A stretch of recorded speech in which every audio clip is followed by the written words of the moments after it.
is the Big O Show.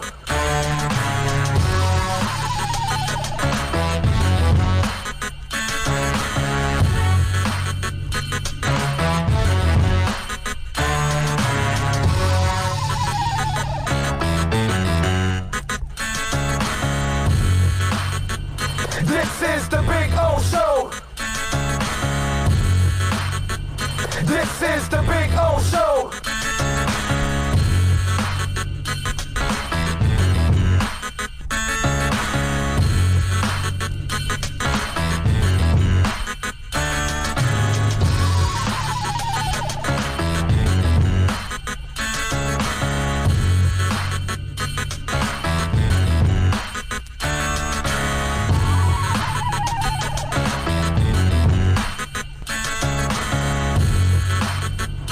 This is the Big O Show. This is the Big O Show. This is the Big O Show. This is the Big O Show.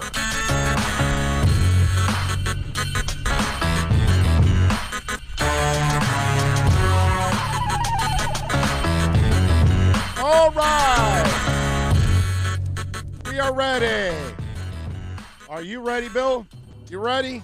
As ready as I could be. All right. We are ready to rock and roll. Good morning. It is a Tuesday, second day of the week, last day of the month, obviously March 31st. So we will wrap up this month, which is really cool. And we will move on to April.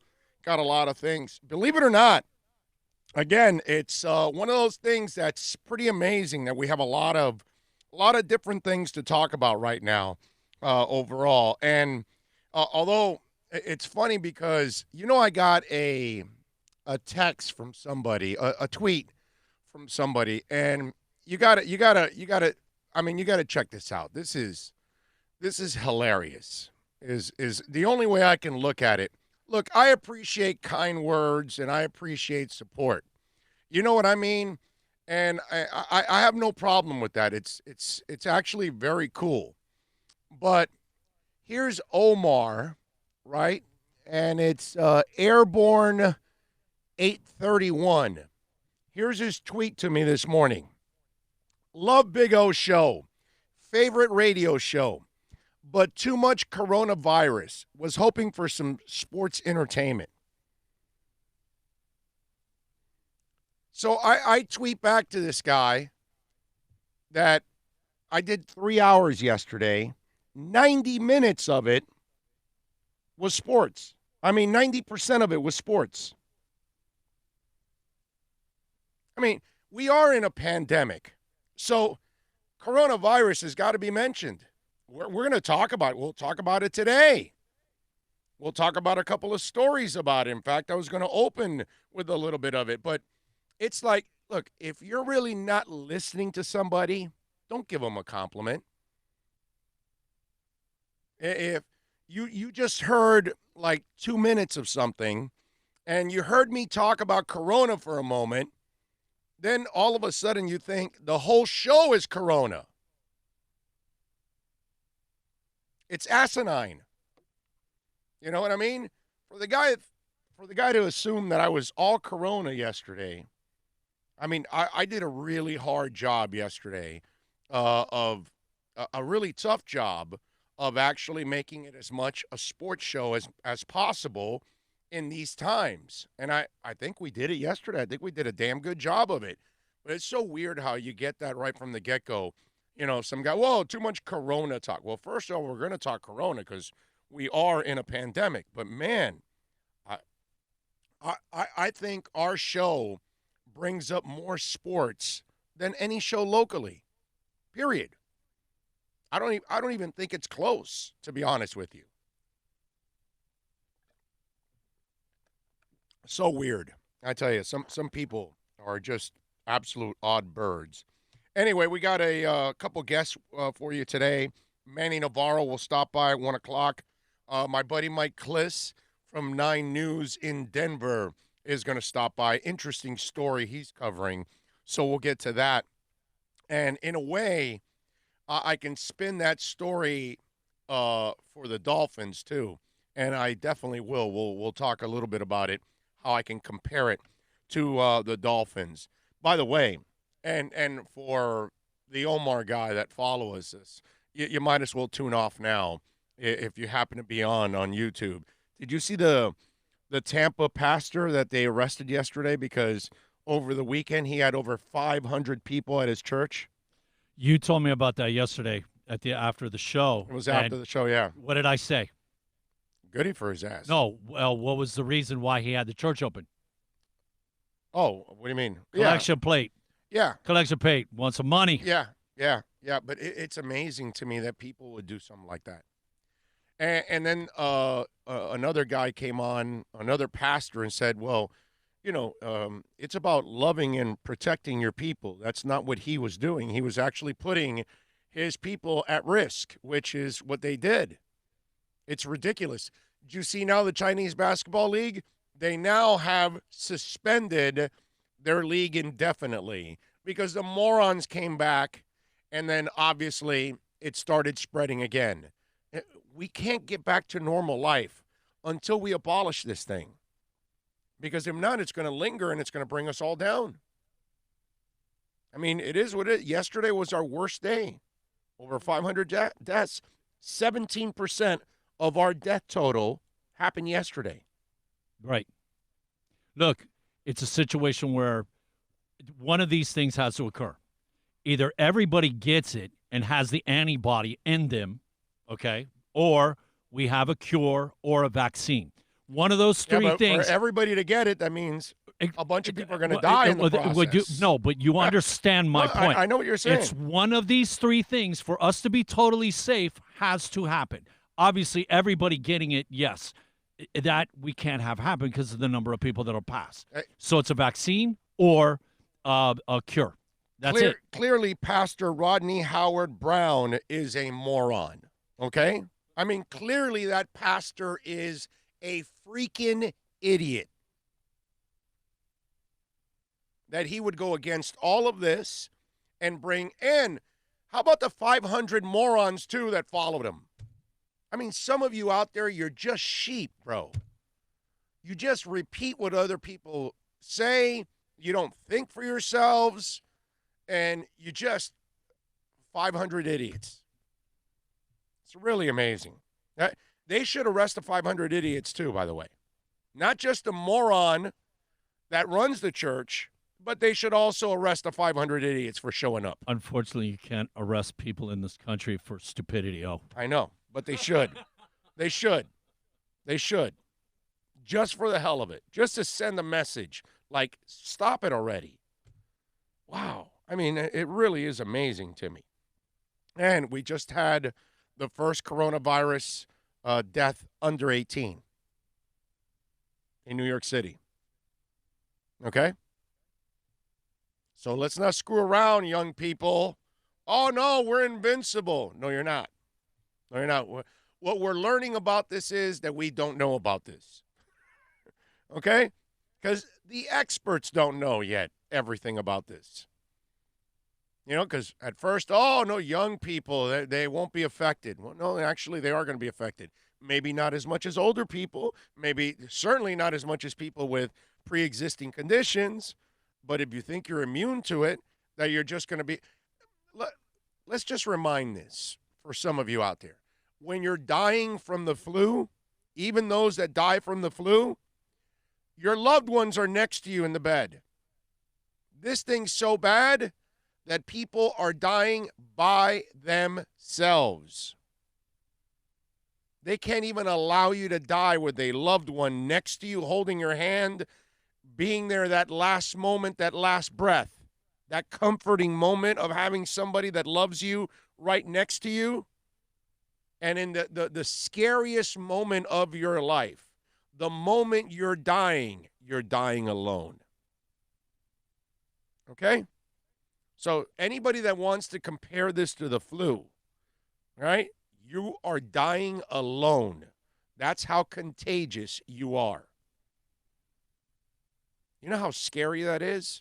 Not only are you going to die, you can't even say goodbye the proper way. You might want to turn off your mic when you do those things. The one thing everybody needs to realize, anything medical, what it is the percentage. It hits not everybody's body's different. We break things down differently.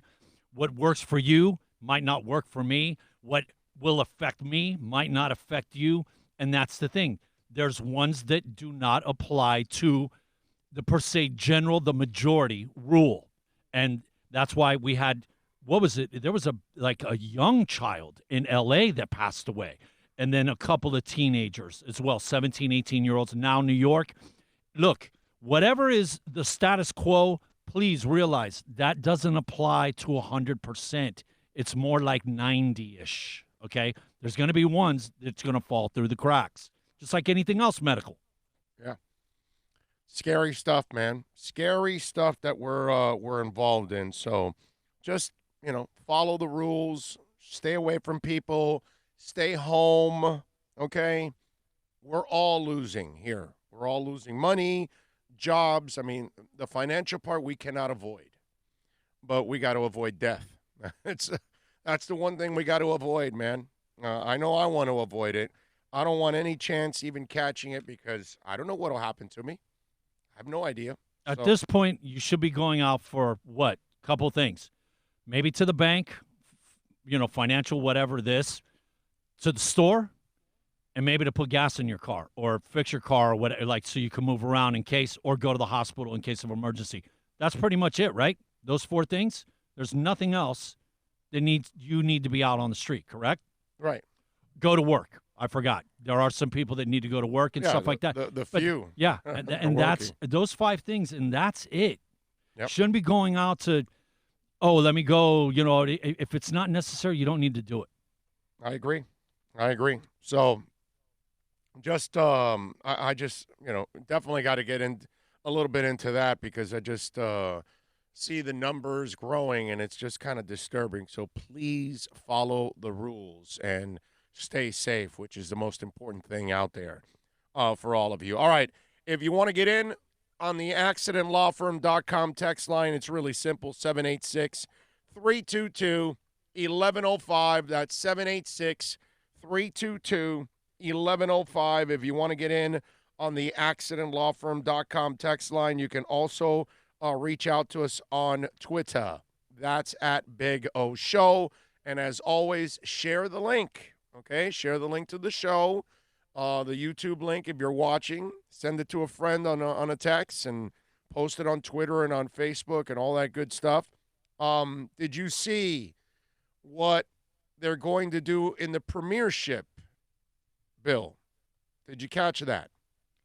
No, I did. Do you know what the Premiership is? Yeah, of course. That's the English soccer league. Okay, just come on, man. No, okay, bro. Come on. You know I've been doing soccer for a while. Okay, all right. I don't have per se a team. My nephews love Chelsea, but I casually watch. Those of you that follow the show on a daily basis, and obviously Bill is with me every day, I'm going to read something to you, and I'm going to ask you, where have you heard this before? It was just a matter of time before somebody floated the idea. After all, we're willing to play behind closed doors. Why not this? The Independent reports that the Premier League has discussed the possibility of playing out the remainder of the season in June and July, not under normal circumstances, with packed stadiums, not even behind closed doors, but in some sort of quarantine-controlled, coronavirus-free environment. They would test players, staff, officials, referees, also cameramen, producers, commentators. As long as they're negative, sequester them somewhere with lots of football pitches, keep them away from COVID-19 and the general population, and let them play, train, sleep, eat, play their video games together, and put the whole shebang on TV. Who's been saying that? That the NBA can't get back unless they do this. What have I not been saying that for a week? Yeah, a total entire the whole week I've been controlled, saying this. And you have to. what's the furthest? 11 days it could be dormant, so you have to wait, and 14. everybody's 14. So everybody sit and wait, and then hey, we're clear, go. It's Big Brother meets reality show sport, because they're all going to live together like Big Brother. They're not going to be voted out, but they're all going to live together and hang out together, because that's all you can do. You would have to create. They can only Skype with their families and friends. They can't go out anywhere. They can't go to a bar. They can't go to a restaurant. They can't go to a strip club. Okay? You can't go meet your IG model. No, I'm just saying. I mean, these are things that athletes do. But the other thing is this: those 14 days that you're waiting for the dormant stage, you have to keep everybody separate, because if you are together and somebody, you know what I mean. But it would be like you got your little area, you live okay, right? That's you know what? It's a way. You know what? Bottom line, it's a way of them generating revenue. Right. Well, it's also players. I mean, you just saw Messi took a 70% pay cut. I did see that. Okay. Yeah. I mean, so if they want to get their revenue as players, this is what they may have to do in order to do that. You got to give to get. Now, question is, can you get people to do this? Like the broadcasters and the camera people and all, they'll do it because we're survivors. We're just, you'll do it, I'll do it, But athletes are so pampered and they're so rich, most of them, that they may say, nah, I'll just wait it out. You know what I mean? No, you're not trapping me in some building for the next couple of months and I can't get out and go out and, go get laid or go see my family or whatever. There may be people like that. I don't know. I don't know how American athletes are going to, treat that. And here's the thing. I mean, it's 32 teams in the NFL, 30 teams in the NBA. What kind of a complex would you need? How many courts would you need? I mean, it's impossible. And you would have to, and you can't build it like right now. It doesn't fly. The need for hospitals and stuff like that, you start building recreational facilities, it's going to be like, man, you could be putting that manpower to better use. Exactly. Okay? Now, question is,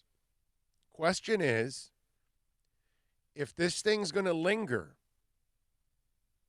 and it's going to go for a long time, and even the talk of a second wave next year, so then that means you have to then anticipate stopping then. So maybe it is worth building something. I don't know. But it's interesting that the Premiership came up with this finally, because this is what I've been talking about for a while. And it's the only way that we'll get sports back is if you actually quarantine the entire league. Do you know how hard that is? Do you know how expensive that's going to be to quarantine the entire league and put them all in? It's like a small city that you got to build. It's like an Olympic village. In other words, you have to build an Olympic village for hockey, an Olympic village for basketball, an Olympic village for the NFL. How about college football? Maybe Kirk Herbstreit is right. 112 teams, Division I. Oh, wow. You're talking about, and basically that facility caters to your specific sport. And you have to and you have to remember this also, that they are in charge of young men, let's just say, not kids. It's their responsibility to look out for them. So if there's any risk, you can't do it if you're a university. You know what I mean? Pros and athletes and adults, that's a whole different ballgame because they have control of where they're going. You know what I mean? You're not responsible for their better welfare. Right. You can offer it to them and they can say, like I just told you before, I don't know if American athletes will go for it. You know what I mean? They may not want to. That Well, may be, and that because may be look, their right. let's here. If they have a game, blah, whatever. You're talking about at the most 6-8 hours a day. You're talking about 24 hours Every around day. the clock You're done. and being away from your family and You're stuff, done. right? You're done. I You're don't. done. But then again, you've been trapped with your wife now for the last, month. By the time you start doing this, or 2 months, maybe you do want to get away from her and you want to be away for her a couple of months. I don't know. That might be the case for some guys. But that's interesting that the Premiership is thinking that, because that makes a lot of sense. But it shows you also the road that we're all facing now to get sports back, to get our lives back on track. It's not going to be that easy. And the Chinese Basketball League just proved it to us. We can't hurry this process. Okay? Like the president had, Easter. Now he completely got off of that because now he's realizing, again, it's just a lot of people. Look, I get it. It's an inconvenience for all of us. But we live in this microwave society that everybody wants to hurry up this process. Or some people don't want to believe that it's going on. But it's going on, and we can't hurry it up. It's a process. We're all doing a great job of staying inside, most of us. And most of us, again, are doing a great job of avoiding crowds. That's why we will control this virus and we will beat it. But see, the Chinese Basketball Association all of a sudden wants to hurry the process up and get back out on the court, and look what ends up happening. The minute you do something like that, all the ground that you've made up, you've lost. Exactly. Luckily, it wasn't the society. It was just the basketball league that's doing it. Now you're suspended indefinitely. Why? Because now you're realizing that this is a vicious cycle that we have to get off of. And if people continue to be irresponsible, then you and I will never get our lives back. We won't get back to work. We won't be able to go find a job. I mean, because it's terrible that all of us are losing jobs and losing money and all of that. But the good thing is that when we do defeat this virus and we can get back to our lives, there's going to be a boatload of jobs available so people can get back to work again. So you all would like to get back to work again. We would like to get, everything back to normal again here in our podcast, because we're losing like crazy every day. But, I mean, it is what it is. We got to plow along. Everybody wants to get back on track, But we cannot get back on track if we try to rush this process. Every time you do that, you set it back, and you're like starting from square one. I mean, that's basically where you're at. Yep. So that's why we've got to be smart with all of this. And that's in what the Premiership is trying to do. It's interesting. I don't know if they'll be able to pull it off. And if they do, they will set the example for other leagues, and then the other leagues will then decide, well, this is the only way that we could do it. Because think about it. If you wanted to hold the tournament, the NCAA tournament, which I know it's been canceled, but if you wanted to, that's what you would literally have to do, sequester 65, 67, what is it, 69 teams now? Actually, it's 60, 68? 68 is what it, whatever. And the last four play in to get the last two spots, right? No, 66. Because those last four play to get the 63 and 64 spot. Okay, whatever. That's the way it works. Whatever it is, all those teams you would have to sequester. Okay? That's crazy. It's near impossible. You know how many people you're sequestering? That's the team, again, the coaches, the trainers, all the broadcasters. All the broadcasters. Man. It's not one broadcast team. You have a ton, and because they all have. Well, there's 32 games. No, and they all have 64 teams of broadcast teams because they all have their own. So it's not just the national broadcast; it's the local broadcast for each of those teams. So oh my Lord. Test everybody, have everybody sequestered for 14 days, and then go, okay, everybody's free and You would require at least 100 producers. At least 100 producers. That's just the producers. Would be 100 people you sequester. The broadcasters, it's times 2. So the 60-something teams plus the national broadcasting, oh, my God, you're talking 200 people. 300 just hosts and producers to cover the entire tournament. Because you can't use like the same 3 people to broadcast all the games. It's impossible. You would burn them out. You know what I mean? You need all kinds of people. It's nuts. And it's not like 2 groups of trainers. No, everybody has their own trainers because all those trainers know their own athletes, their bodies, what they're used to doing, what they've been doing all season long, all of it. You can. I mean, it is an enormous task. 12 players, 66 teams, 792 players. Yeah. Forget it.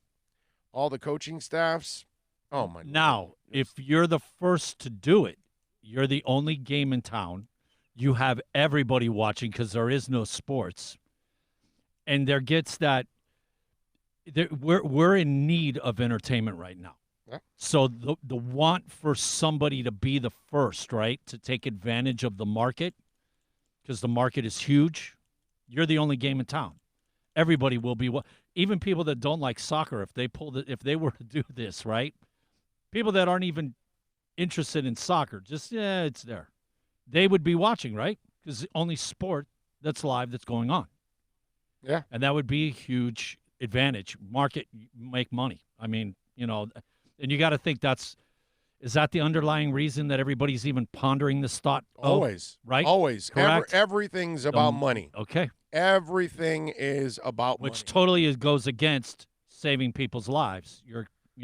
Contradiction. Let's see what we got here on the morning. Bromar is in. Man, I hope we get this thing over fast, what people are saying. Yeah, it's bad. GPP Central says, glad we got you. Thank you, GPP Central. Jess Minneapolis, somebody's got a cut. Yep. Dem Canes 01 says, just seen a guy in Publix with a wedding mask on. A welding mask on. Wow, that's okay. Interesting. Dominic Veluso, a welding mask is laughing. Puff, puff, don't give. Dominic says, that's not going to stop crap. Josh says, what up, Big O? Keep doing what you do always. Just your show. You're doing an awesome job. Thank you, sir. GPP Central says, weed smokers, be careful. All I'm saying is it can be laced with Corona. No, it can't. It's not going to be laced with Corona. Come on, man. Plus, it's burning. The heat will kill it all.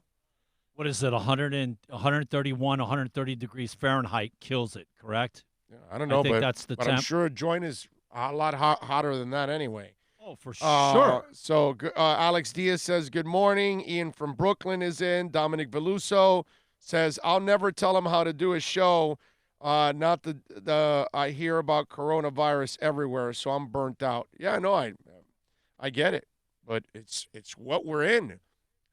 It would be irresponsible of me not to mention or talk a little bit about what's going on in our world with Corona. It's impossible not to. And by the way, it's affecting everything we do. So Exactly. It's a part of everything we do right now. It's totally inundated everything. So Everything. you have to, in some capacity, mention it.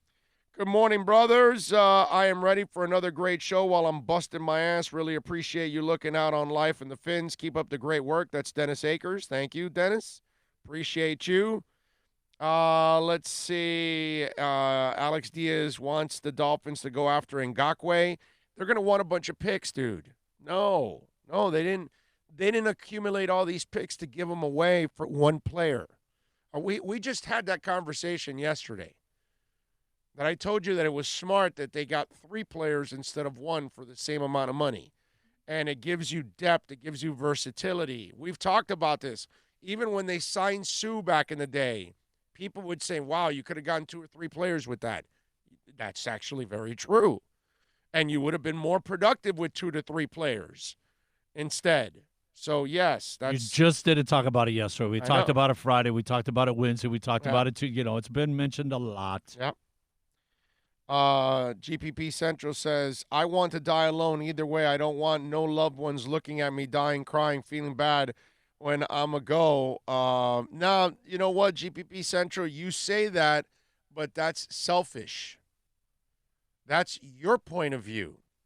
But your loved ones, the real loved ones, they want to be there with you, man. It's a moment for them that they feel bad and they want to actually, kind of help you in that moment and give you the support. You know what I mean? Get every last minute you can with that person, and later in life, there's going to be a lack of closure. You never get, you didn't get to really say goodbye. And I was there when my dad died, and I watched him, pretty much take his last breath. And it's a scary moment for people. No matter how big and strong and tough you are, that moment that you're dying will humble you like nothing else will ever humble you. And I think there's a therapeutic level to having somebody you love by your side and being with you there in the toughest moment of your life. So I would say that you would probably think different if you were in that position. If you're really in that position, you will appreciate having somebody you love holding your hand. Mark says, Big O, you are never going to get all those young men to abstain from going out and getting some nookie. We are old men, but remember when you were 18, 20, 22, never happening. I'm not arguing with you. You might be right. It might be hard. And if they already have money in their pocket, they may not want to be a part of this. Big Mike says, good morning from New York. I work in construction in NYC. Finally, my job site closes till April 21st. Please be safe out there. Isa says, hell, where the F am I? I don't know, Isa, where are you? But hello. Let's see, what else do we have here? Isa says, I love you guys. Well, we love you too, Isa. Ian from Brooklyn, wife gave it to me for Xmas, and I just broke it out last week. Shaking my head. I don't know. Ian, I must have missed what it was. Oh, going to grind up some blueberry, and me and Madden 20 will be chilling together. There you go. I got you now. Mike Monaco from the Bronx says, is this another? No, don't say that. Don't say that about Isa. She doesn't look like that, what we got bombarded with. Let's see. Well, I don't know. Maybe not, but she's thrown in a God bless you guys. So I think that might be a little different there. She might be somebody that is new to the show. We get new people every day, which is a beautiful thing. All right. Our first half hour is already down. Let's take a quick break. We'll come back on the other side. I told you I saw Tiger King. I got some a funny story that's tied to Tiger King. I got some other stuff that I want to talk about where greed is growing, and I'll show you the proof of that, and that's next. Plus tax, tech title. It includes $8.99 dealer fee on approved credit. Offers end 11/10/19. Over 1,500 Toyotas are on the ground, and truckloads of new 2020 Toyotas just keep on coming. To eliminate all 2019 models, Toyota of Hollywood is holding the ultimate 2019 model year changeover event. Make us an offer, any offer, and you can buy a Toyota at up to 50% less than their original MSRP when new and used. 50% less. A pre-owned 2019 RAV4, not $30,000, $19,775. A pre-owned 2019 Camry LE, not $26,000, $17,775. A pre-owned 2019 Corolla LE, not $22,000, $12,775. Pay up to 50% less at Toyota of Hollywood, the #1 volume Toyota dealer, based on total retail sales of new Toyotas in the Southeast region for 2014 to 2018 per SET, on 441 between Hollywood Boulevard and Sheridan Street. Open till midnight. Are you tired of watching the same old travel videos on the internet? Well, then check out MikeNoGoZones.com, a travel documentary that's breaking barriers. I go to the places that the media tells you to fear, where no one else dares to go. Baltimore, Opelika, South Side of Chicago, and more. Go to MikeNoGoZones.com. No one expects to get into a crash, but I expect you to go to accidentlawfirm.com if you do. Make sure when hiring a driver, you go through a rideshare app so that you can be covered by the insurance, which can be up to $1 million whether you're a passenger or a driver. In other words, don't try to save a few bucks by paying cash instead of going through the app. I'm attorney Bobby Nunez from Nunez Law in Miami, and we're here to help you through the process. Go to accidentlawfirm.com for a free consultation from me, Bobby Nunez. That's accidentlawfirm.com.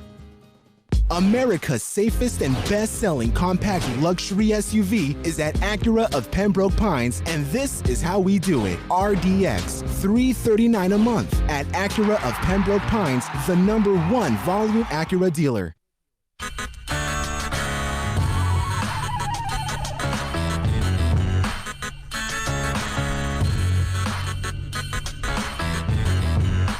This is the Big O Show. This is the Big O Show. This is the Big O Show.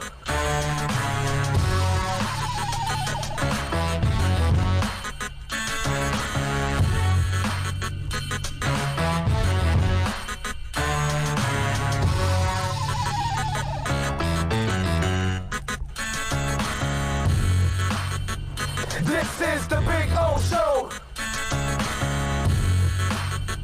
This is the Big O Show.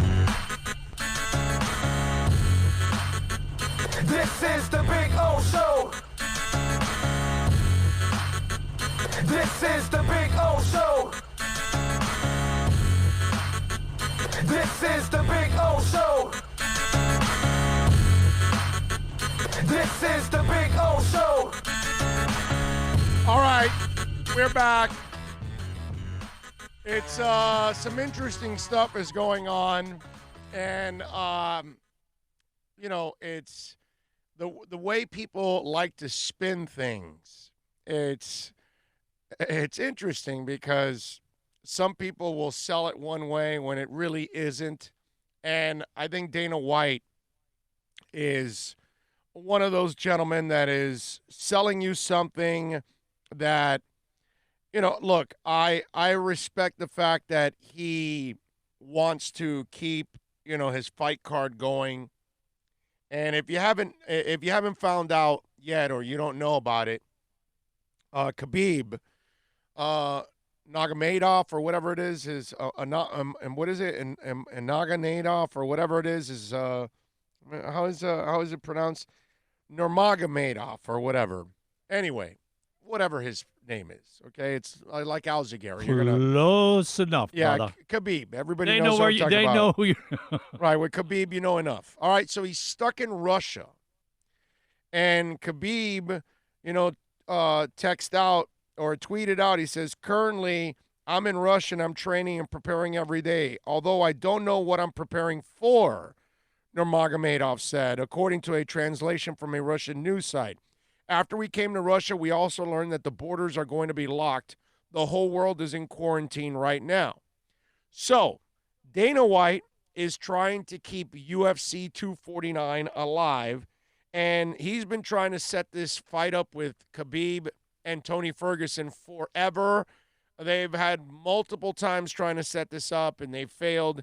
And now the headliner again is falling apart because Khabib is out. So he's trying to figure it out and trying to get it with another fighter. He's trying to get another fighter in there. So White says he isn't going to give up due to the Russian borders or the challenge of finding a new headliner or even a place willing to sanction the card. The UAE appears to be the one, if not the only place on earth that it was willing, even though White promises it will be done safely with no fans and a skeleton production crew in the building. He certainly isn't going to stop trying despite a chorus of critics who think he should just shut down for the foreseeable future like virtually every other major sports enterprise. White maintains the card should happen for the sake of normalcy, to serve as a distraction for fans and to be an inspiration to all businesses that can adapt and carry on while maintaining safety standards. He goes, this is America, and I don't want to be the rah-rah America effing guy, but let's be effing honest. We have a lot of smart people here. We've overcome a lot. Let's get out there and find some solutions. Let's not cause fear, panic, and hide in our homes, he continued. Let's figure this out and how we can live. That would be nice, but it's not that simple. Now, again, in his world, he can sequester people for a couple of weeks. He can have them tested. And it's only a couple of fighters. You only need a couple of referees, right? The camera, you don't need cameramen. You can have electric cameras that are run behind some room in the director, and he can, so you don't even need more. You know how you need less than 10 people? You can have that with the trainers in the corner, the referee, and the fighters, and then that's it. That's all you need. You're good. You're under 10. Cameras work off of motion sensors. No, it's not motion sensors, dummy. You have somebody in a director's room that controls them. So you're not motion. You gotta go. It's too fast. So it's one of those things that you can control them electronically. So it's not a big deal anymore. That all can be resolved. I get all of that. You don't really need as much to pull it off. But okay, now let's cut through the BS now. Okay? Because Dana White should be called Dana Brown, because his eyes have got to be brown because he's so full of crap at this point. Okay? He doesn't want normalcy. He wants the same thing that the NFL owners are thinking with the draft. There are no TV shows. There are no soap operas. You can't go see a play. You can't go see a concert. There are no new sports. Nothing. You're watching reruns of movies, reruns of sporting events, concerts, whatever it is. You're not watching anything fresh. And NFL owners know that on the 23rd of April, they will have every eye in this country watching the draft. Even people that don't care will watch some of it because they have no choice. Every sports fan on the planet will be watching it. Every football fan on the planet will be watching it. Whether they're casual, whether they're good fans, or whether they're crazed hardcore fans like you and I. Everyone's going to be watching. Guess what? Not everybody likes UFC. Not everybody watches MMA. But if on, April 18th, on April 18th, if you have that fight card, what I can guarantee you is that most of the sports world will be watching that. And Dana White knows that. Dana White knows that he's going to get more pay-per-views, even if they don't have a great fight card, even if Khabib is not there, the biggest name in the sport is not there at the moment, but they get somebody else. People will watch. He knows that. He knows that he has an opportunity to sell his sport to a whole bunch of people that don't want to give him the time of day. And then the casual fan, you'll get him on board. The hardcore fan, you're going to have him anyway. But what are you doing? Nothing. I mean, I watch it normally. For sure I'll be watching on the 18th. What else am I going to watch? I'm sure that week I'll have a reporter or two that week coming on the show to talk a little bit about it. Dana White's not stupid. The NFL owners are not stupid. They're capitalists. They know. They know exactly what this means. They will have more eyes than ever watching. That's what Dana White sees. An opportunity to sell his sport when nobody else can sell theirs.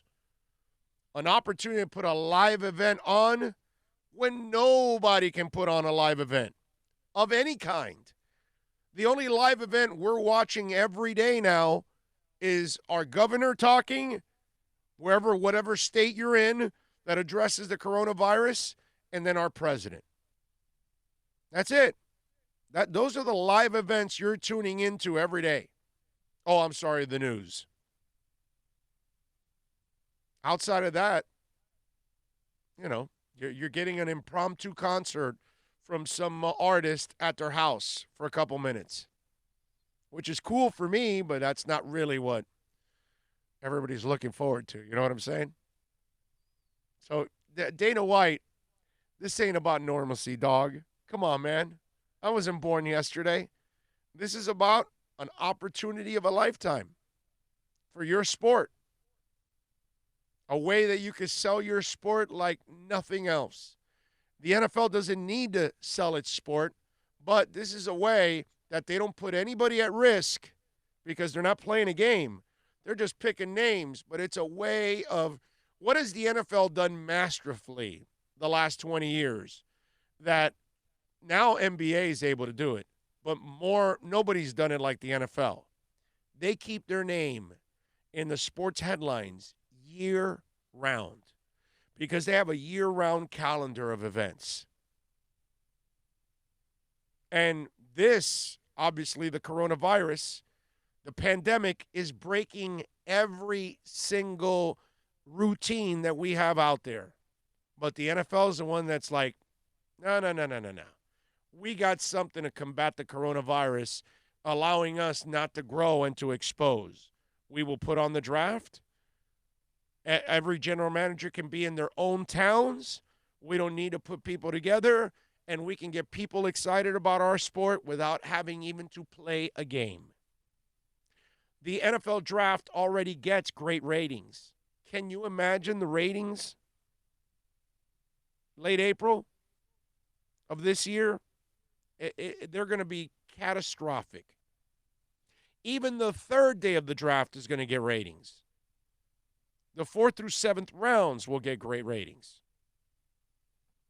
So I know what Dana White is trying to do to keep that fight card open. Okay? That I know. And it ain't about normalcy. He's not trying to beat normal or anything like that. No, he's trying to capitalize on one hell of a business opportunity for him and his sport. That's all. Please don't kid me. All right, I wasn't born yesterday. All right, 786-322-1105. That's 786-322-1105. If you want to get in on the accidentlawfirm.com text line, you can also reach out to me on Twitter. That's at Big O Show. I was seeing this story yesterday. I was reading about it. And Philip Lindsay is the running back for the Denver Broncos. At 2 o'clock, Mike Kliss is going to stop by and is going to join us. But I saw this story, and in a way, I want it to happen for the Miami Dolphins. And let me explain. Because the Denver Broncos added Melvin Gordon to their team, a 2-year deal, and it's a $16 million deal, so he's making $8 per year. And Philip Lindsay is still on his rookie deal. Okay? And Philip Lindsay has played well in his first 2 years. Had a couple injuries. He's a small guy. Had that wrist injury that shortened his season last year. But he got paid $480,000 and $570,000 in his first 2 years. Remember, he's a late-round pick. He's making $750,000 this year. All right? So he hasn't gotten a new deal yet. So Mike Kliss of KUSA says he's not prepared to, surrender a starting job. He goes, Melvin's not my enemy, Lindsay said. He's my teammate. He needs to do his job, but best believe I'm going to do my job. And he goes, when camp comes around, it's going to be a battle. I'm not just going to sit there and give somebody the job. They can, but I'm going to go out there and I'm going to battle. I've heard this stuff my whole entire life, and it's never panned out. Everybody has wanted it to pan out until somebody proves me wrong. I'm going to continue to do what I do. I feel like I've outplayed my contract, and I deserve to take care of my family too, Lindsey said. But I'm under contract still. So for me, my mindset is to play out my contract. The fact is, nothing has to be done. You can't make anybody do something they don't want to do. As for me, I put pen to paper. I'll be here. I don't know how the contract worked, but I put pen to paper for a certain number of years, and I'm going to play my contract and go from there. Okay? So this is where I spin it to the Dolphins, because this is what I love this. I think this was an interesting move by the Broncos. I like Philip Lindsay. I've obviously have a ton of respect for the guy, because he has proven that he is as tough as nails for a small guy and has been really productive as a running back. But he is not a number one back, and he's not a bell cow by any stretch whatsoever. So signing Melvin Gordon, who is injury prone also, it's a smart move for them because they needed another back in there. And Melvin has also kind of proven that he's not a bell cow, because he doesn't really even play complete seasons, and he isn't a dominant runner either by any stretch. So him sharing with somebody else makes a lot of sense. But what I love is that Lindsey now he already has a chip on his shoulders, because he's an undersized guy, and all these undersized type players already possess that chip on their shoulders. But you bring in somebody now that he knows is making $8 million, and he's making $750, and he's done more for that team the last 2 years, and this guy's done nothing for this team. It's a really interesting dynamic, and I say that because I want that kind of, edge in the running backs room for the Dolphins. And right now you've got Jordan Howard that you can count on, because he's a solid professional. Again, not a featured guy, not because he can't be, because obviously he can be a number one guy for you, and you can give him the ball, 25 times. Now, you better have that kind of running game for him. He's not going to be much of a pass catcher, all that stuff. You'll be limited. But he's a horse enough as a body-wise that he could take that pounding, something that Melvin Gordon can't. But again, you don't really want to use him that way. That's not really what you want to do with Jordan Howard, because you would limit your running game that way. You want him as a complimentary guy. But here's the problem with the Dolphins. Kalen Ballage has not proven enough to be complimentary. Myles Gaskin has proven nothing whatsoever. Patrick Laird, I like him, but right now I like him as a change of pace, third down type back is kind of the way I look at him right now. Not really an every down guy. So that's why this draft is very interesting. Now, some people talk about 18, and I think Miami doesn't have to draft a running back at 5 or 18. I think they can focus on the D and offensive lines in that spot. At 26, that's the area where a J.K. Dobbins, a Jonathan Taylor, DeAndre Swift, these kind of guys are going to go in that area. And I think I think one of those guys is going to be there for Miami at 39. I really do. And let me tell you, whether it's Taylor or Swift, maybe even one of them drops to you at 56. But I don't believe that at 5 or 18 you have to take a running back. And at 56, you can get the Clyde Edwards-Helaire kid. You can get him at 56, maybe even at 70. Cam Akers. Okay? There's a kid from FSU that could be a nice player, and you could get him at 70 in the draft. So there's going to be running backs. But it's really important for Miami to have that kind of, I don't know if I want to go with animosity, because I don't think that there's animosity yet between Lindsey and Melvin Gordon, but there is going to be a healthy amount of uncomfortable, okay? Because Lindsey is going to be a little uncomfortable that guy's getting paid $8 million and I'm getting paid $750, and I've been busting my ass for John Elway for 2 years. So I want that young guy that, okay, Howard and the young guy won't have a track record with Miami, but what I do want is I want J.K. Dobbins and Howard to be competing for playing time. I want Jonathan Taylor and Howard to be competing for playing time. I don't care. You want to take LaMichael Pirine, which is a guy that I really like, also later on in the draft, third, fourth rounds. I got no problem with that. That's another guy that I like in this draft. Hell, Pirine might even be a fourth rounder, actually, not even a third rounder. And I like him. But I want competition at that running back spot for the Dolphins. And that's something that I believe now the Broncos have achieved with those two guys. Even though I'm not the biggest Melvin Gordon fan, but at least what they're trying to do makes a lot of sense to me. And if I'm Miami, I don't want to go into this season with those running backs. I don't. I don't want to trust Kalen Ballage anymore. And maybe I'm wrong. Maybe Kalen Ballage proves a lot of us wrong and I don't know, wakes up now and he kind of shows. Remember, his rookie year, he played all right, man. I really like what I saw his rookie year. And then last year, my Lord, it was like, okay, wait a minute. You just got lucky last year? Did you just, like, things went your way and you showed us something? And then this season, you've completely screwed everything up? You know, it was really weird with him, you know? And so that's why this is an interesting dynamic. And when I saw that story, and we'll have Mike Kliss to talk about it at 2 o'clock, but I loved it. I loved it. I said, okay, this is something that I want for our Miami Dolphins. I don't want one guy. I want a couple guys. I want a couple guys creating competition. I want a couple guys fighting for playing time. I want a couple guys telling the coach, hey, I can be your guy.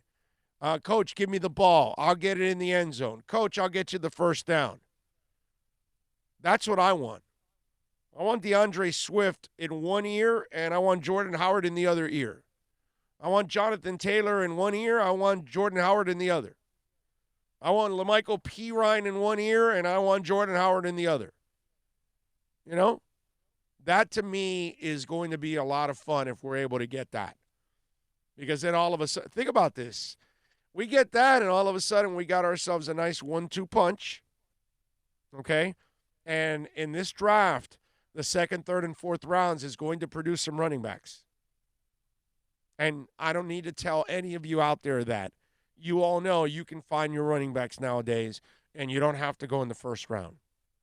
That's why even the number 26 pick, you might be able to hold off and get another position player there, and you can still get yourself one hell of a running back at 39.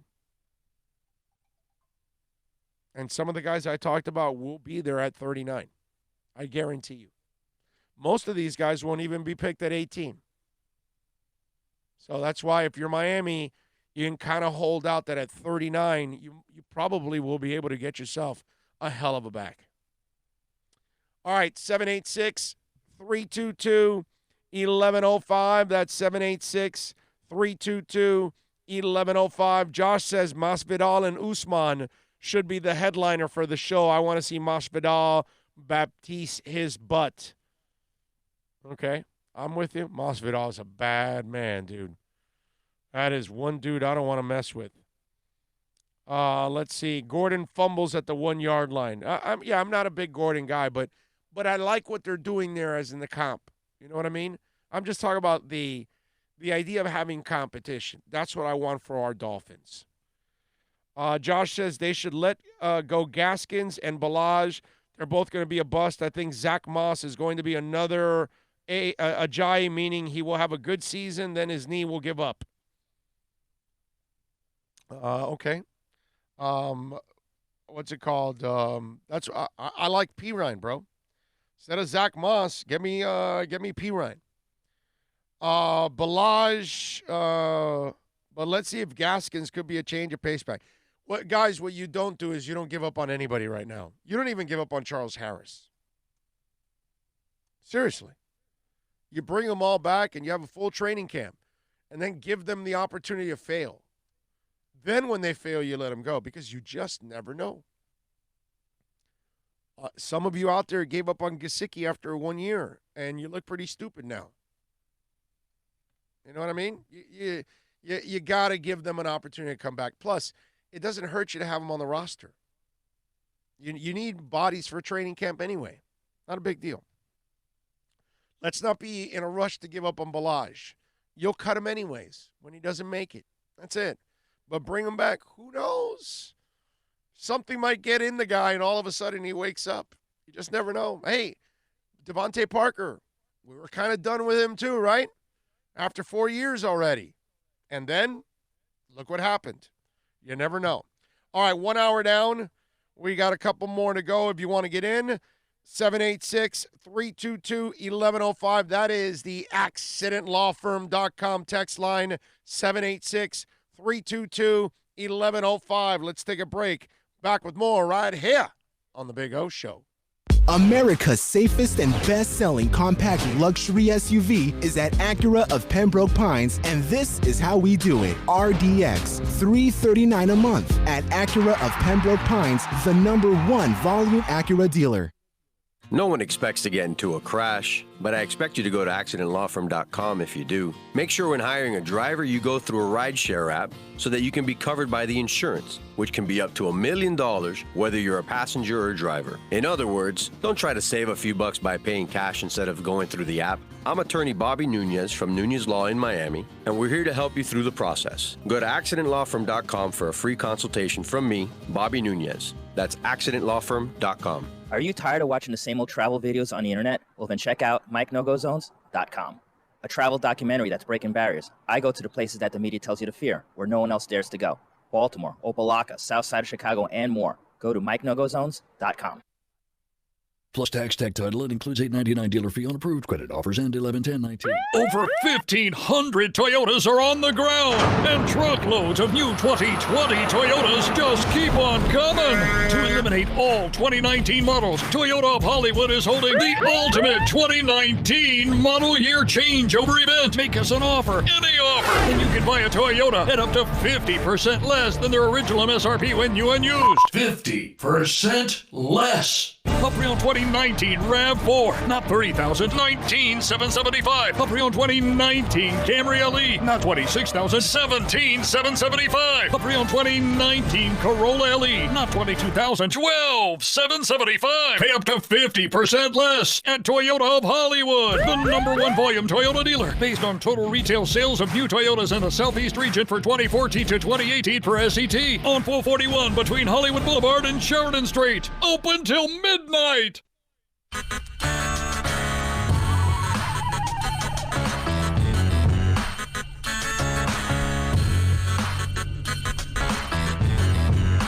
This is the Big O Show. This is the Big O Show. This is the Big O Show.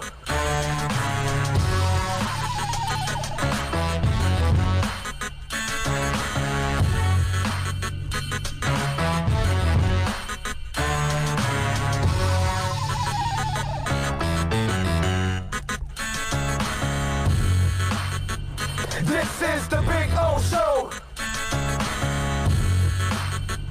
This is the Big O Show.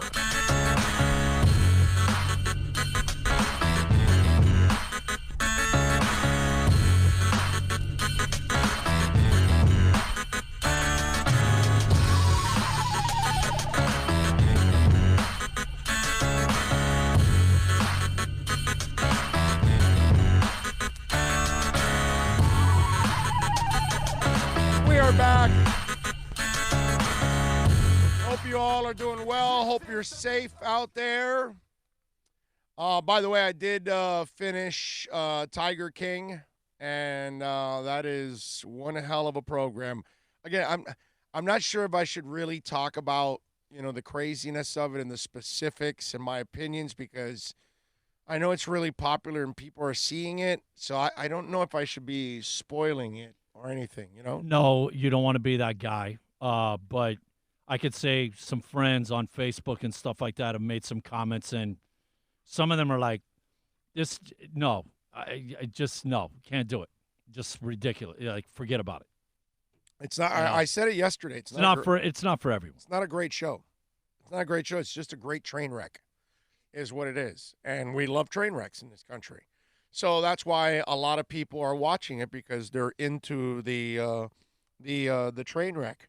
Cardi B, by the way, Before you change, let me ask you: if we weren't in the situation we're at right now, you know what I mean? Lack of other avenues for entertainment, would this thing have the following and the talk, the energy that it's created it would normally have? It would have some talk. Some talk, but not to the level. Well, because we have no time. We have time on our Okay, hands. so it's a timing thing Yeah. is helping this. Yeah. Okay. So Cardi B put out that she wanted to set up a GoFundMe account for Tiger King, for Joe Exotic.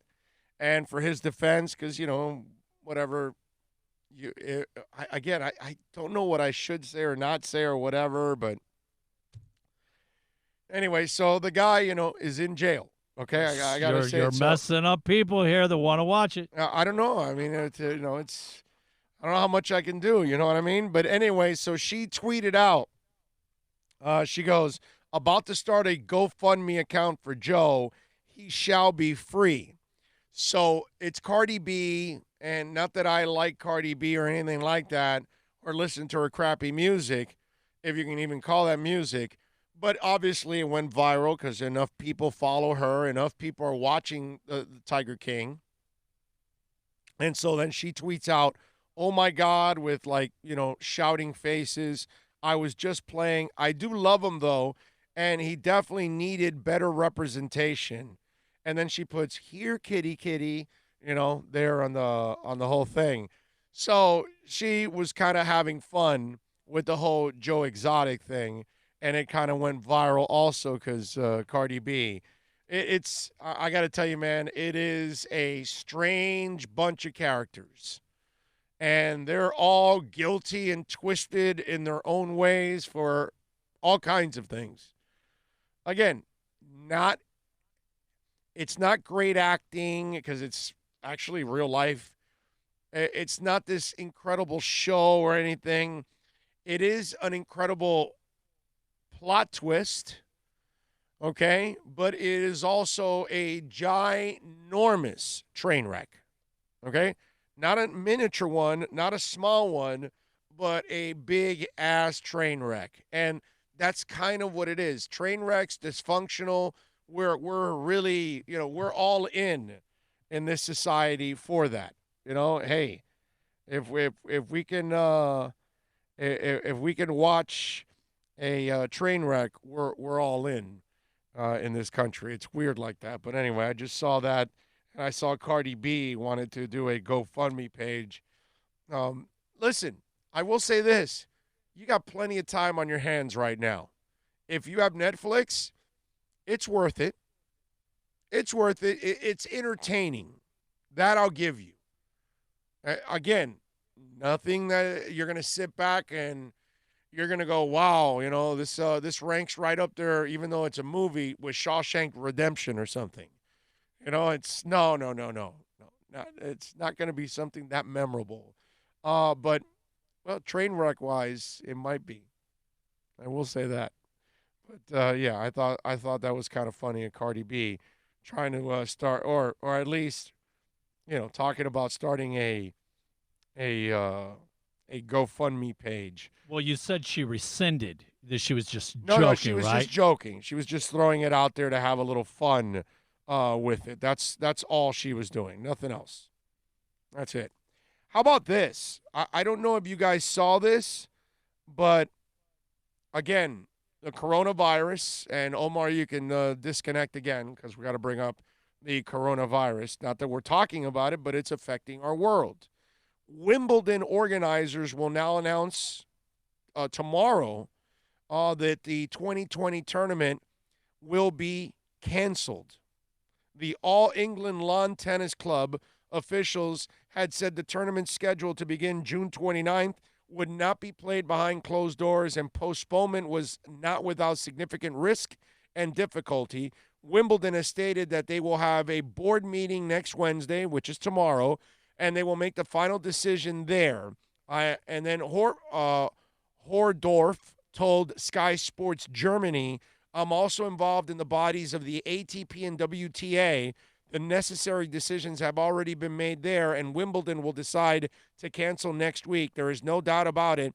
This is necessary in the current situation. It is completely unrealistic to imagine that with the travel restrictions that we currently have, an international tennis tournament where hundreds of thousands of people from all over the world would travel, that is unthinkable. The club did not respond to a request for comment. The postponement of the Tokyo Olympics opened up a 2-week window in the tennis calendar in July and August, but it's less likely that it will be feasible for Wimbledon, which has only 2 covered courts and cannot be held past late summer. French Open organizers stunned the tennis world by unilaterally postponing the clay court Grand Slam event at Roland Garros from May until late September because of the pandemic. The French Tennis Federation came under heavy fire from tennis players around the world at the lack of communication as the new dates clashed with several other events already featuring on the calendar. The men's ATP Tour and WTA, which runs women's tournaments, require their players to participate at the 4 Grand Slam championships, but the new French Open dates are yet to feature on a calendar of either association. So it just continues on and on and on. But I never thought about this, that after the late summer, the grass, they can't grow it the same, so you can't do it. You're not going to move the event. Oh, this year we're going to play at Wimbledon on a hard court. No, dude, no. It's the grass tournament. It's got to be held there.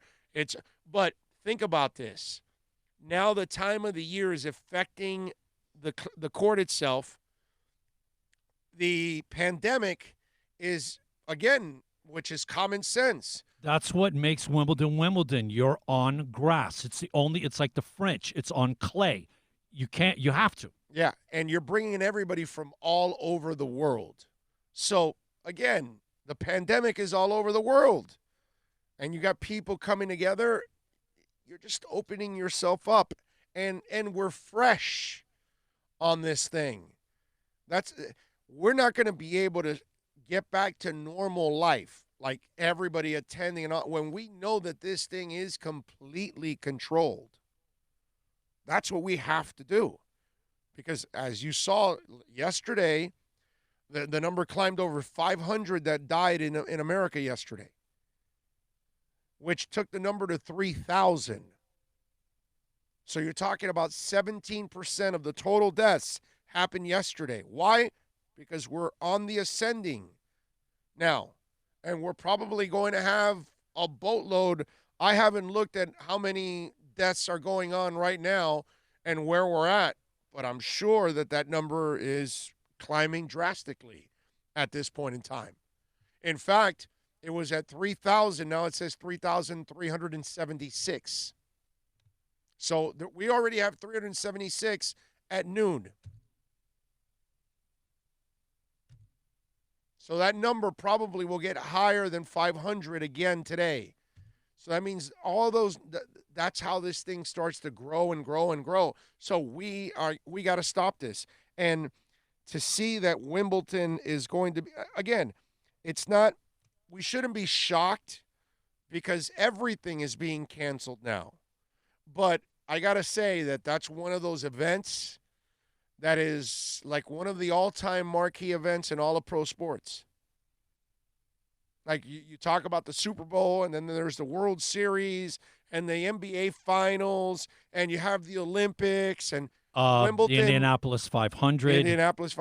The Daytona 500. Wimbledon's bigger than both of those. Well, for the world. That's what I'm saying. The world, yes. That's what I'm talking about. I'm talking about the world. I'm talking about the sporting events that people watch.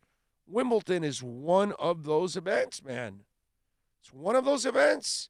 It's a world event, and maybe even more than, pro football. Maybe not the Super Bowl, because the Super Bowl is pretty big, but and probably not more than the NBA championship, but it's probably bigger than some of the playoff games. I mean, Wimbledon is enormous, man, and this is one of those things that's a tradition, not just for the All England club, But for the rest of us, I don't watch nearly as much tennis as I used to. I will admit that. Women's tennis I do watch more because women's tennis is better than men's tennis overall. But I will say this, when Wimbledon does roll around, I find myself watching more tennis in that event than I do in all the other events all year long. Really? Even more than the U.S. Open? Yes. Because the U.S. Open's always got great drama, man. I get it. And the night, I get it. the night matches. I get it, but Wimbledon is the one. Wimbledon is Wimbledon, obviously. And, yeah, it is the premier. It is the top. It's just one of those, like, it's like we don't watch horse racing. I was just going to say. We take the time to watch the Belmont, the Kentucky Derby, and the Preakness, right? Even if you're not a horse racing fan, you will watch those races. It's just one of those things. And Wimbledon is that event. Most people stop and Yeah, watch. it's that event. Yeah. Yep. No doubt. It's that event, man. It's just, and the fact that I never thought about this. Because a lot of these events are they're able to at least delay them, and they're still going to play them. And now I didn't realize that as the late summer goes, and you know how the weather is over there, and I guess it gets too nasty that they won't be able to have the same. Well, think about it. The last few years, the only reason they have the number of close stadiums that they do is because of the amount of rain that they've had. Right. They've gotten smart but like that. But it must get really ugly and colder and all that they can't have nice grass. Oh, yeah. You know what I mean? And so I never even thought about that. You know what I mean? So that's crazy that we're going to lose Wimbledon too. Wow. What a shame. That's such an awesome, awesome, awesome event. I love that event. It's one of my favorites. So Wimbledon being canceled, which just kind of drives you crazy that's going to be the case. Do want to remind you that the Big O Show is proudly brought to you by Moody's Dental. It's Tuesday. New Invisaligns we've got going on. The next stage. Every week I get a new pair of Invisaligns. In fact, I've got 2 more left for the next couple of weeks. Next Tuesday, I will put on these, and then the following Tuesday, I will put on these. And then the following Tuesday after that, I will visit Eric Murias and then maybe get my final set, and we're headed down the home stretch. And it's really interesting to watch your teeth move, okay? At the beginning, you don't notice it nearly as much, but then after a few weeks go by, and you look in the mirror and you go, holy crap, they're moving. They're really moving. They're straightening out. Wow. I can't wait to have like the bottom of my teeth to be completely straightened out. But listen, if you're living with cavities also right now, call Moody's Dental, man. If you're living in pain, they can get you out of pain. 305-821-0231. Go to the website, moody'sdental.com. I've told you many, many times, state-of-the-art equipment. The family is just absolutely amazing. The father, all right, this is a man that invented equipment that dentists are using around the world. So we're talking about people that you can trust. Obviously, if I can trust them with my teeth, you can too. You know what I mean? I always tell you this. I've been telling you this for 30 years doing, radio. I would never, ever have a sponsor on our show that I would not use and I would not trust. Ever. If I don't trust them, they can't be part of the show. Just the way it is. If I wouldn't use them, they can't be part of the show. That's it. It's the only way I can guide you. So I know that if I go through it and I'm happy with the service, I'm happy with the things that they do, they become a sponsor. And Moody's Dental is a place you can trust. Save it on that cell phone. 305-821-0231. That's 305-821-0231. Or go to moody'sdental.com. All right. The other thing that is great news. Okay. Now, we've talked about why the NFL owners told the GMs, screw you, we're having the draft in April. Right? Agreed. center stage, everybody's home, everybody will watch it. We told you, Dana White. Oh, we got to keep UFC 249 alive. Khabib can't get out of Russia. We're going to keep it alive. We're going to have it because we want it for normalcy. Bull crap.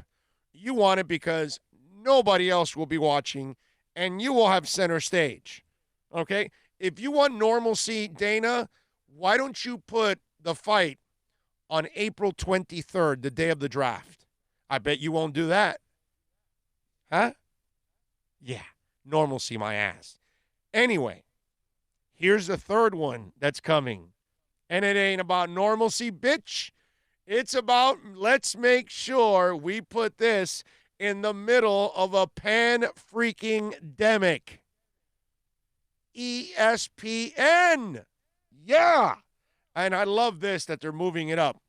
Their 10-part documentary, The Last Dance on Michael Jordan, will now air April 19th.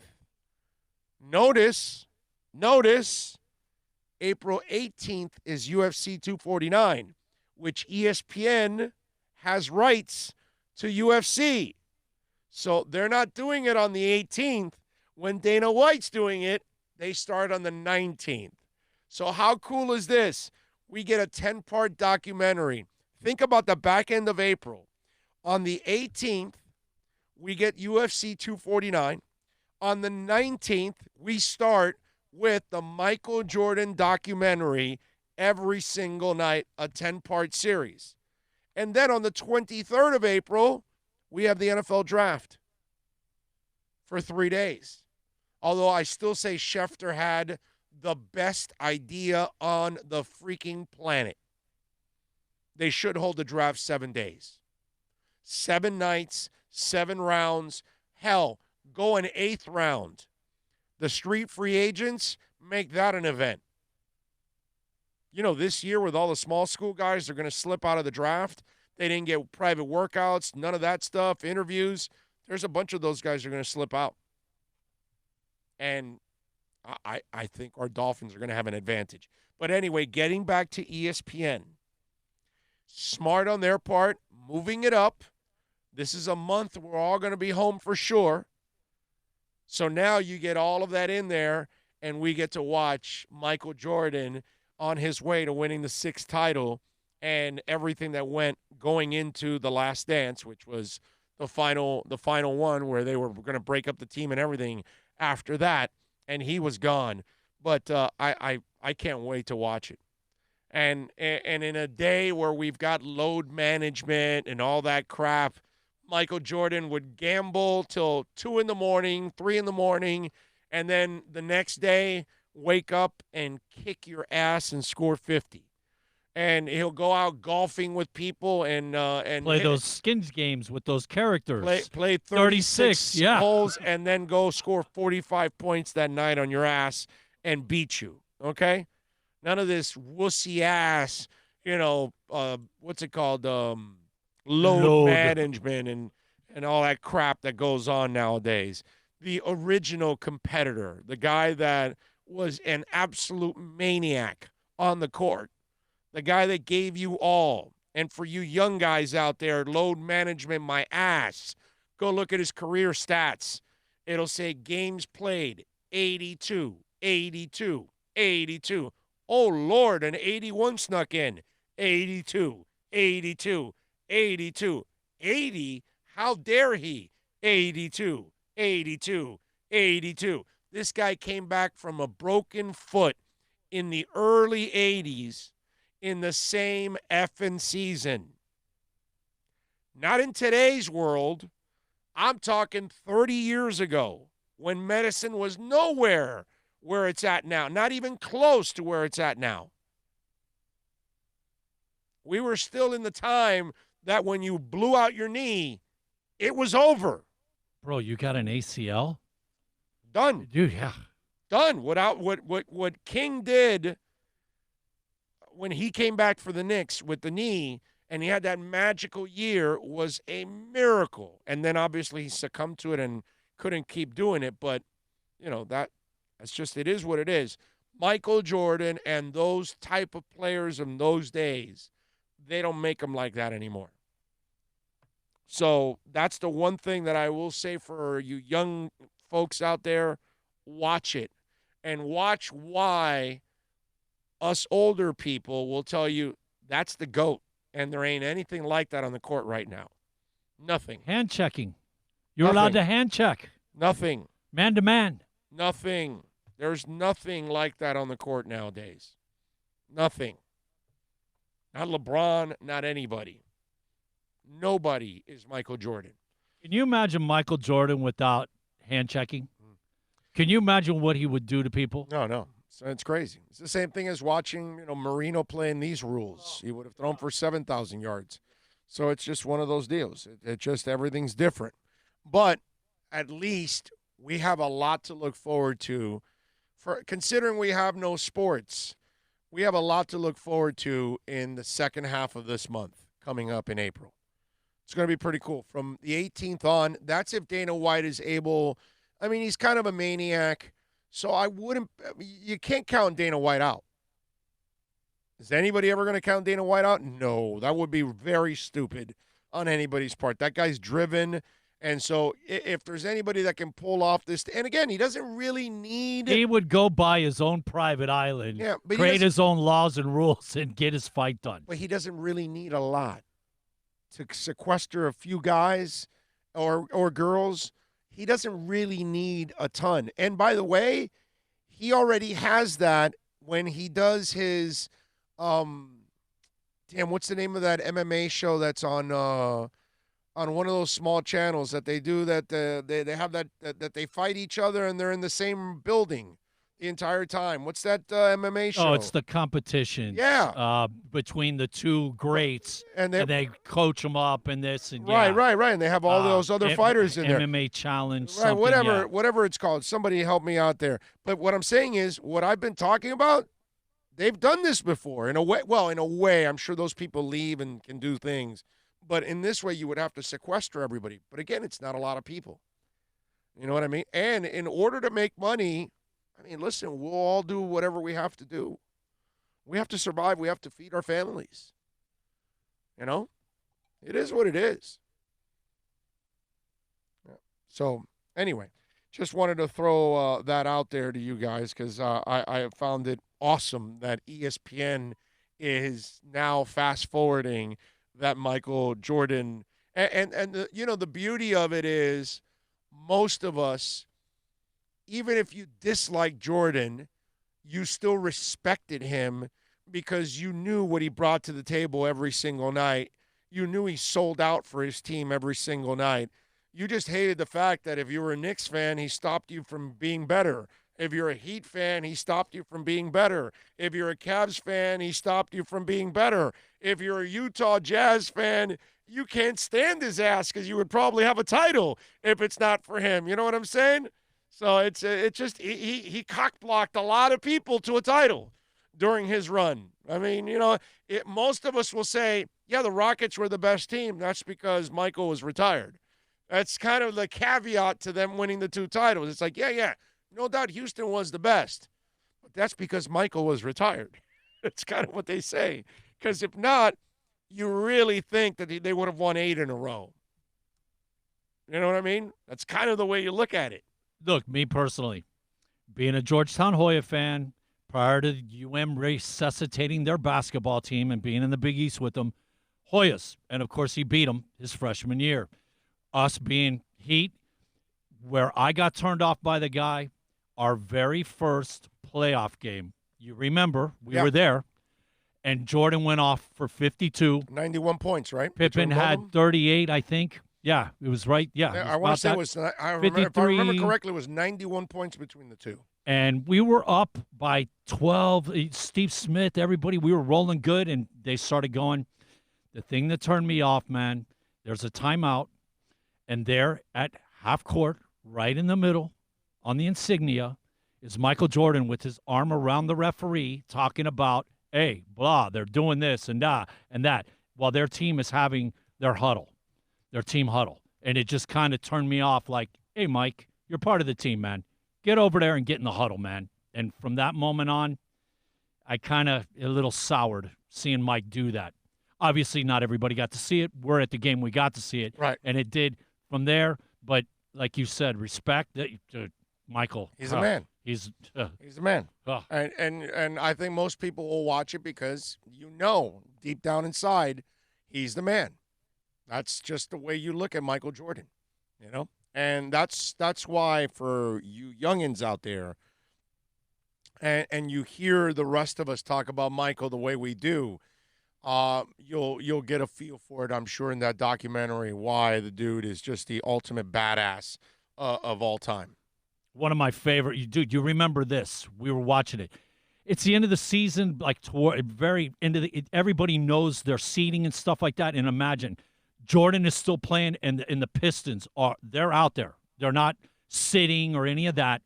And if you remember it, second half starts, and Dumars had Jordan locked down. He's got 8-9 points or something like that. And the first offensive possession, Jordan gets called for a charge. And you could see Daly in the back throw his hands up like, oh, my God, here we go. And you remember Jordan ended up going off for like 30-something or 40-something, all obviously second half.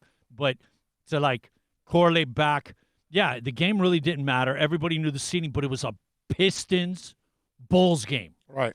And the way Jordan like got that charge and Daly being like, oh, crap, here we go. You see his hands go. Those things. Basketball, dude, those days are over. No doubt. It's not like that anymore. Don't forget, folks, to give us the thumbs up. Give us a like there. And, of course, use that share button. Share it. Send it to a friend of yours on text. Put it on Facebook, on Twitter, all that good stuff. Alex Diaz says, as a diehard Knicks fan, I hated Jordan. We could never beat him, and I remember his third title. I believe we were up 2-0 in the conference finals, and we absolutely blew it. Man of 1,005 Hold says, you have folks in the NBA making $30 million per year, and they do load management. Also, Jordan would average 30 points in the regular season and 35 in the playoffs. How does that happen? Because he's the man. That's why. Let's see. Call of Duty one says, I wish someone would broadcast all of Mike Tyson's fights. Call of Duty, you can probably find them on YouTube. You can find Mike Tyson's fights there. I'm sure somebody's posted them. So you can check that out. Bromar Smelly says, if every American billionaire donated $10 million to American citizens, every American would be millionaires. Is that true? Well, that's pretty cool. That would be really cool. I could use $1 million. That would make my life slightly easier. Create a little pocket change, man. Yeah, man. Yeah, definitely.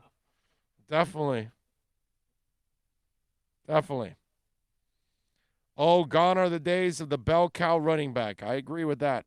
I definitely agree with that.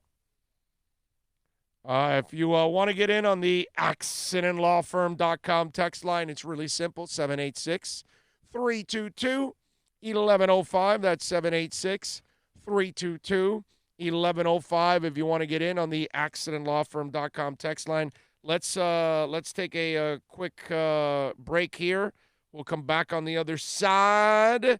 And, of course, the podcast is proudly brought to you by Craig Zins, Acura Pembroke Pines, 15601 Pines Boulevard, just off of I-75 in Pines. They've got 90 days, no payments right now, folks. $500 off Acura loyalty program. So if you do have an Acura right now, you own or lease one, and you're looking to get another one, they're going to give you $500 off. So for being an Acura customer already, they got a loyalty program, and of course, 90 days, no payments, whether you buy or lease. That way, it makes it easier for you and an easier transition in these tough times. Get on down to 15601 Pines Boulevard, just off of I-75 in Pines. Tell them that Big O sent you. They'll take care of you at Craig Zins, Acura of Pembroke Pines. Are you tired of watching the same old travel videos on the internet? Well, then check out MikeNoGoZones.com, a travel documentary that's breaking barriers. I go to the places that the media tells you to fear, where no one else dares to go. Baltimore, Opelika, South Side of Chicago, and more. Go to MikeNoGoZones.com. No one expects to get into a crash, but I expect you to go to accidentlawfirm.com if you do. Make sure when hiring a driver, you go through a rideshare app so that you can be covered by the insurance, which can be up to $1 million whether you're a passenger or a driver. In other words, don't try to save a few bucks by paying cash instead of going through the app. I'm attorney Bobby Nunez from Nunez Law in Miami, and we're here to help you through the process. Go to accidentlawfirm.com for a free consultation from me, Bobby Nunez. That's accidentlawfirm.com. America's safest and best-selling compact luxury SUV is at Acura of Pembroke Pines, and this is how we do it. RDX, $339 a month at Acura of Pembroke Pines, the #1 volume Acura dealer. Are you tired of watching the same old travel videos on the internet? Well, then check out MikeNoGoZones.com, a travel documentary that's breaking barriers. I go to the places that the media tells you to fear, where no one else dares to go. Baltimore, Opelika, South Side of Chicago, and more. Go to MikeNoGoZones.com. Plus tax, tech title. It includes $8.99 dealer fee on approved credit offers and 11/10/19. Over 1,500 Toyotas are on the ground, and truckloads of new 2020 Toyotas just keep on coming. To eliminate all 2019 models, Toyota of Hollywood is holding the ultimate 2019 model year changeover event. Make us an offer, any offer, and you can buy a Toyota at up to 50% less than their original MSRP when new and used. 50% less. A pre-owned 2019 RAV4, not $30,000, $19,775. A pre-owned 2019 Camry LE, not $26,000, $17,775. A pre-owned 2019 Corolla LE, not $22,000, $12,775. Pay up to 50% less at Toyota of Hollywood, the #1 volume Toyota dealer, based on total retail sales of new Toyotas in the Southeast region for 2014 to 2018 per SET, on 441 between Hollywood Boulevard and Sheridan Street. Open till midnight.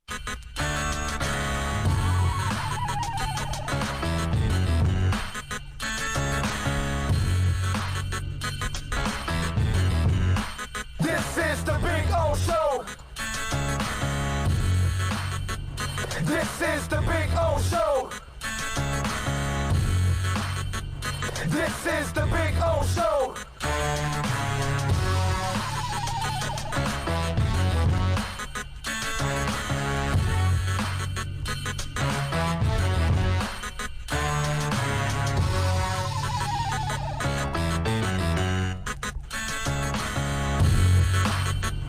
This is the Big O Show. This is the Big O Show.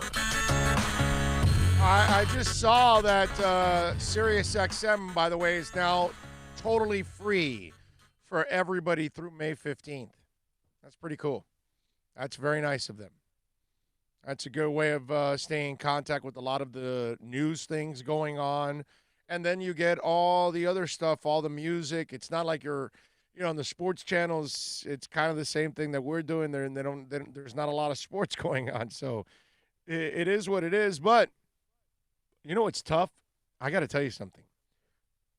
It's tough enough to do this kind of a show every day when there are literally no sports going on. And, we do a pretty good job of at least weaving in and out of different sports topics here on the program. Can you imagine some of these Sirius channels that your Sirius NBA and your Sirius MLB and your Sirius NHL? You can't deviate the course. Yeah, and your NFL. Like NFL, at least you can get by with that. And then NBA to a certain extent. Baseball and hockey, oh, my God. Oh, my God. Soccer's worldwide. So, you got so many leagues. You got so much material that you really wanted to. You could get into all kinds of things on the soccer end. So that's different. That's a whole different monster. But my Lord, can you imagine having to be on the NHL channel? Wow. It's already tough enough on the regular NHL channel when you don't have a lot of fans, as it is. Can you imagine now? Oh, man. That's, I gotta tell you. Just to help the cause. Did you see Mr. Trump yesterday doing his press conference and touting how his ratings are as high as a Monday Night Football game? Yeah. Well, we're all home. We have no chance. We have no choice. We gotta watch. But dude, Who cares what your ratings are? I yeah, mean, come on, man. It is what it is. That's he's gotta talk about his ratings. His ratings are skyrocketing. Anyway, if you want to get in on the program, you can reach out to us on the accidentlawfirm.com text line. It's 786-322-1105. If you want to get in, that's 786-322-1105. If you want to get in on the accidentlawfirm.com text line. Manny Machine says, I don't want to live some crappy life locked in my house, cowering in fear every time the media decides to hype a new virus. This ain't America. Dude, what media's hyping what, bro? They're repeating everything. See, the problem is, Manny Machine, my man, you are the tool that follows what everybody else says. What media? They're repeating what Dr. Fauci says. He's the one that says to stay home. He's the one that says that the pandemic is spreading. He's the one that says we haven't reached our peak yet, and we can't get out of our houses and get back to normalcy until it levels off. And that's exactly what the media is repeating. That's all it is. There's really nothing more than that. Now, if you want to go ahead and make up more crap, you can go ahead. But the experts are saying, okay? And Manny Machine, I just talked about this. People are dying alone, okay? Because you can't be next to somebody that's dying of this. So for those of you that want to compare it to the flu, when this thing is 10 times stronger than the flu, people that are dying from the flu are right there in their bed. They're right there in their bedside. But this thing's so contagious that they don't even want you next to somebody that's dying from it. So this isn't just something that they made up.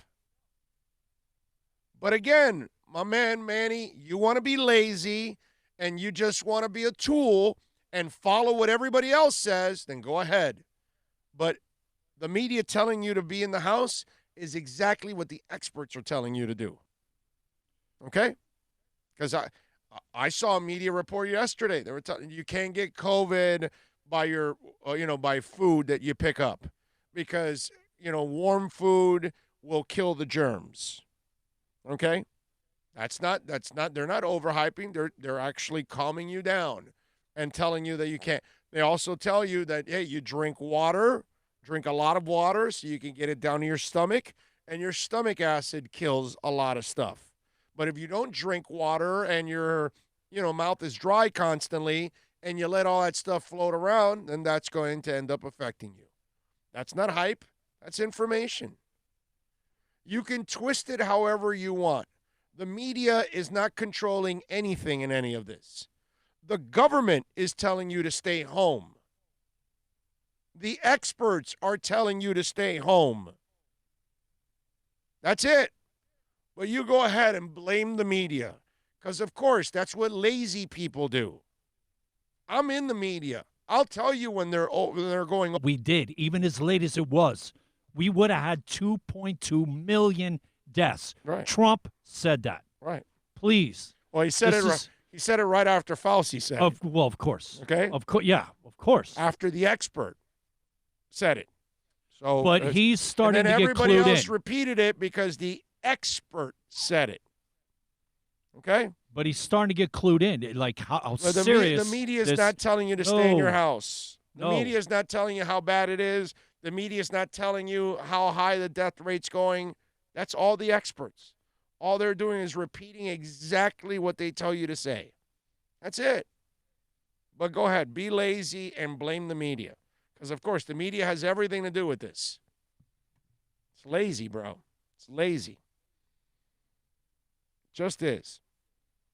Bromar says, I'm paying $6 a month for Sirius for a year. Nice. That's a good deal, dude. It's a great deal. Dennis Aker says, oh, nobody gives. Mike Monaco from the Bronx says, exactly, LOL, why bring up politics? Nobody gives Ryan Fitzpatrick in the respect for what he did for us last year. He's a good quarterback. Oh, okay. He did a nice job last year. There's no doubt about it. He did a lot better than I expected. I've told you guys that over and over again. He was way better than I expected. Ty says NHL networks are literally dying a slow death right now, and Jordan blows Kareem Abdul-Jabbar. GOAT, period. End of discussion. I'm not going to take anything away from Kareem, bro. Kareem was the man. Remember, Kareem to this day still has a shot that could not be defended, and apparently nobody can copy it. That's how amazing it was. Let's see. What else do we have? Meadowlark Lemon could. He did a little baby hook. Yeah. Meadowlark would take that one from almost like mid-court, man, and hit it. It was like, what? Yeah. But the problem is he wasn't doing it in NBA games. You're saying the Washington Generals weren't very good competition? Or NBA Finals. He wasn't doing it in those moments.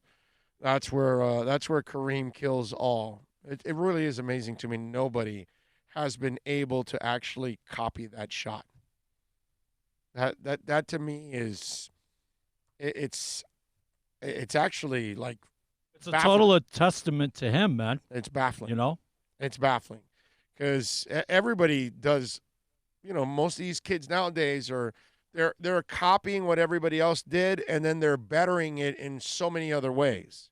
Because kids now, obviously, they're becoming even more athletic than they've ever been, because athletes are better now than they've ever been, because the training is better now, and everything, the supplements and nutrients and everything that they put into their bodies, all of that is just at a completely different level. Look at where these guys shoot shots now and hit them on a regular basis. Yeah. It's crazy, man. Yeah, it's pretty amazing.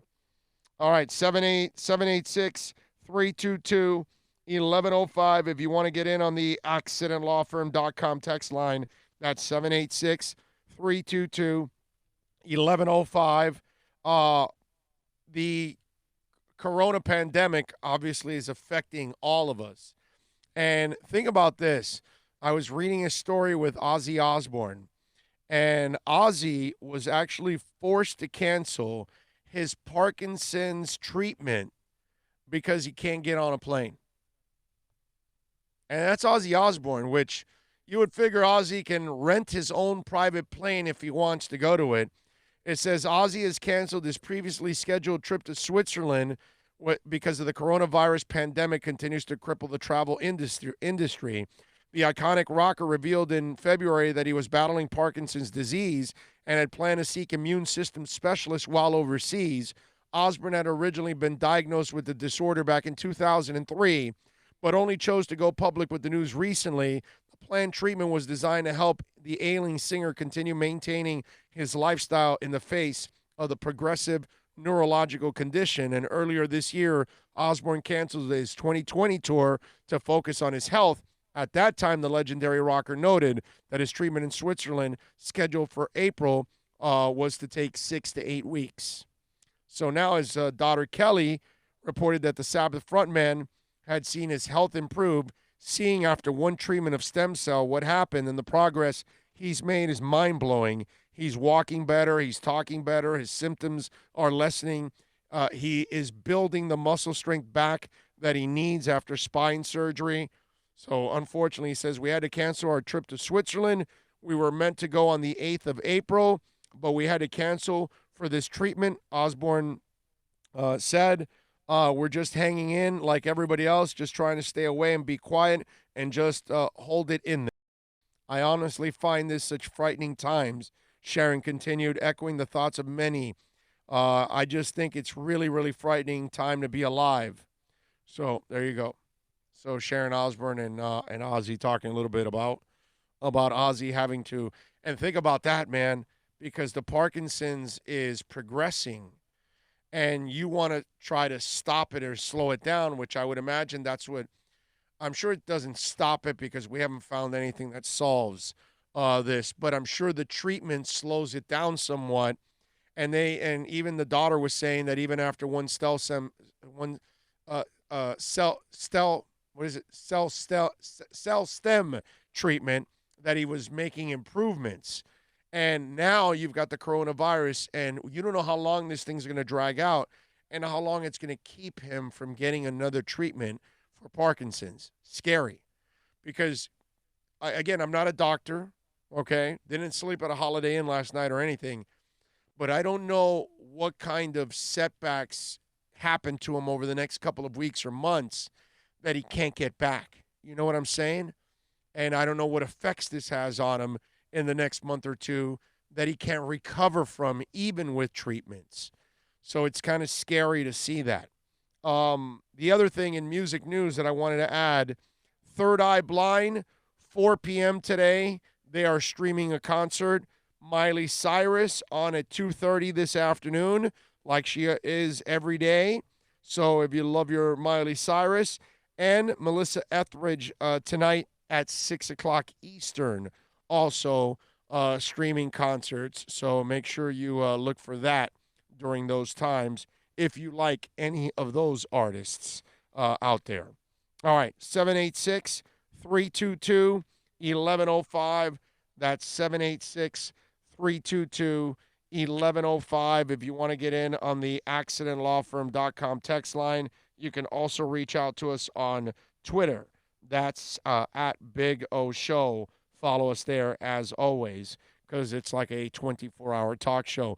Manny Navarro will join us at the top of the hour with our Caneswear Miami Hurricanes report. And there isn't a lot of news to report Canes-wise, okay? So we'll talk to Manny about a couple Canes things that we do have, and then we'll get into some of the other local topics and sports topics with him. So we'll have a little fun. My buddy Mike Kliss will be joining us at 2 o'clock. We'll have a little fun with him, and we'll get into some of the subjects that he is covering right now with the Denver Broncos, and we'll get his thoughts on what he thinks is going to happen with pro football also, because that is something that is weighing on all of us, whether we're going to have a pro season or not, because, wow, that's I'm not going to go there. Okay, I think we will have an NFL season. I don't know if you saw this, but Sports Illustrated cut 6% of their staff, and they are expecting now $30 million in lost revenue from ads, because they have so many sponsors dropping out, which is kind of normal right now because of everything going on in the pandemic. Businesses are closed left and right. It's hard for sponsors to kind of hang in there with you, because they're not making any money at this point in time. So if they've got no money going in, it's hard for them to spend it on ad revenue. So SI is expecting a monster loss now, and they have eliminating 6% of their staff now. They have limited to the point that they're talking about they're not sure they have enough people to be able to finish off a magazine every single month. They also eliminated pretty much most of the females left in the building. So it's mostly male-driven also now, not giving it as much balance as it's had in the past. It's and they've made so many other cuts already. Like Sports Illustrated is a shell of what that magazine used to be and how it used to represent sports. It was the Bible for sports. I mean, Sports Illustrated magazine was the magazine to get 20, 30, 40, 50 years ago. The main magazine, the one that had the best stories, some of the best, like athlete profile stories, things like that human interest side. You would get them more in Sports Illustrated than anywhere else. And to see how many hits sports is taken and see Sports Illustrated, the way it's going downhill, man, that's a real shame. That you see stuff like that, and that pains me, because a lot of good people are losing their jobs, and it's jobs that we're not recreating again, because the business itself is losing so much. And when you got people out there, they're worried about actually keeping it alive, that's not good, man. It's not good. Not good. Not good. All right, let's tell you about Toyota of Hollywood.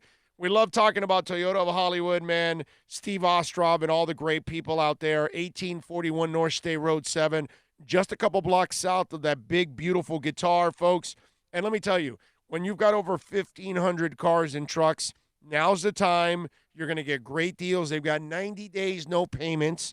So if you do buy or lease a new vehicle, they're going to give you 90 days off before you make your first payment. During these times, that is something that's really, really comforting. So if you got that vehicle right now that you can't count on, it's not reliable, it breaks down a lot like Tua, well then let's go. Get on down to 1841 North State Road 7. Tell them that Big O sent you, whether it's Gary Thompson or Rick or Herbie or Eddie, all the great people out there, man, they know how to take care of you at Toyota of Hollywood. When we come back on the other side, Manny Navarro's going to join us. We'll get our Caneswear Miami Hurricanes report. We're going to talk about sports in general. Really. Very little Canes, but we'll get whatever we can Really? on the Canes. No. Yes. Oh, wait a minute. Hold on. We will do a 1:30 now with Manny, not 1 o'clock. He just told me he's finishing up getting groceries. So we'll push it to 1:30. When we come back on the other side, I'm going to have an interesting quarterback stat for you. Okay? And it'll remind you, for those of you out there that are dying to give up your draft picks to trade up for an injury-prone quarterback, or if you wanted to trade for the number 1 overall pick. That and more coming up when we start hour number 3 right here on The Big O Show. No one expects to get into a crash, but I expect you to go to accidentlawfirm.com if you do. Make sure when hiring a driver, you go through a rideshare app so that you can be covered by the insurance, which can be up to $1 million, whether you're a passenger or a driver. In other words, don't try to save a few bucks by paying cash instead of going through the app. I'm attorney Bobby Nunez from Nunez Law in Miami, and we're here to help you through the process. Go to accidentlawfirm.com for a free consultation from me, Bobby Nunez. That's accidentlawfirm.com. America's safest and best-selling compact luxury SUV is at Acura of Pembroke Pines, and this is how we do it. RDX, $339 a month at Acura of Pembroke Pines, the #1 volume Acura dealer. Are you tired of watching the same old travel videos on the internet? Well, then check out MikeNoGoZones.com, a travel documentary that's breaking barriers. I go to the places that the media tells you to fear, where no one else dares to go. Baltimore, Opelika, South Side of Chicago, and more. Go to MikeNoGoZones.com. Plus tax, tech title. It includes $8.99 dealer fee on approved credit offers and 11/10/19. Over 1,500 Toyotas are on the ground, and truckloads of new 2020 Toyotas just keep on coming.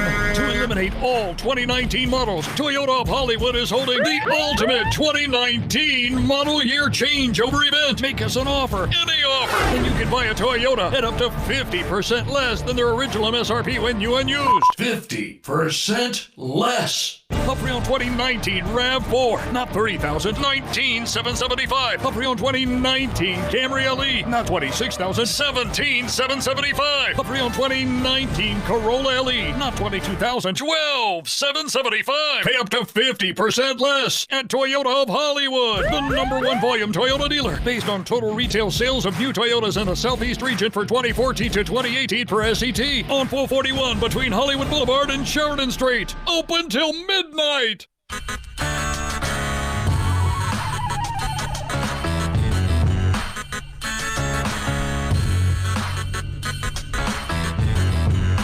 This is the Big O Show. This is the Big O Show.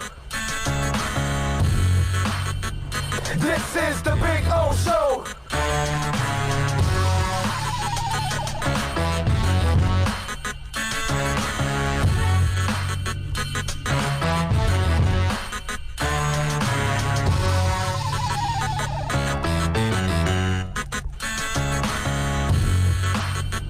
This is the Big O Show.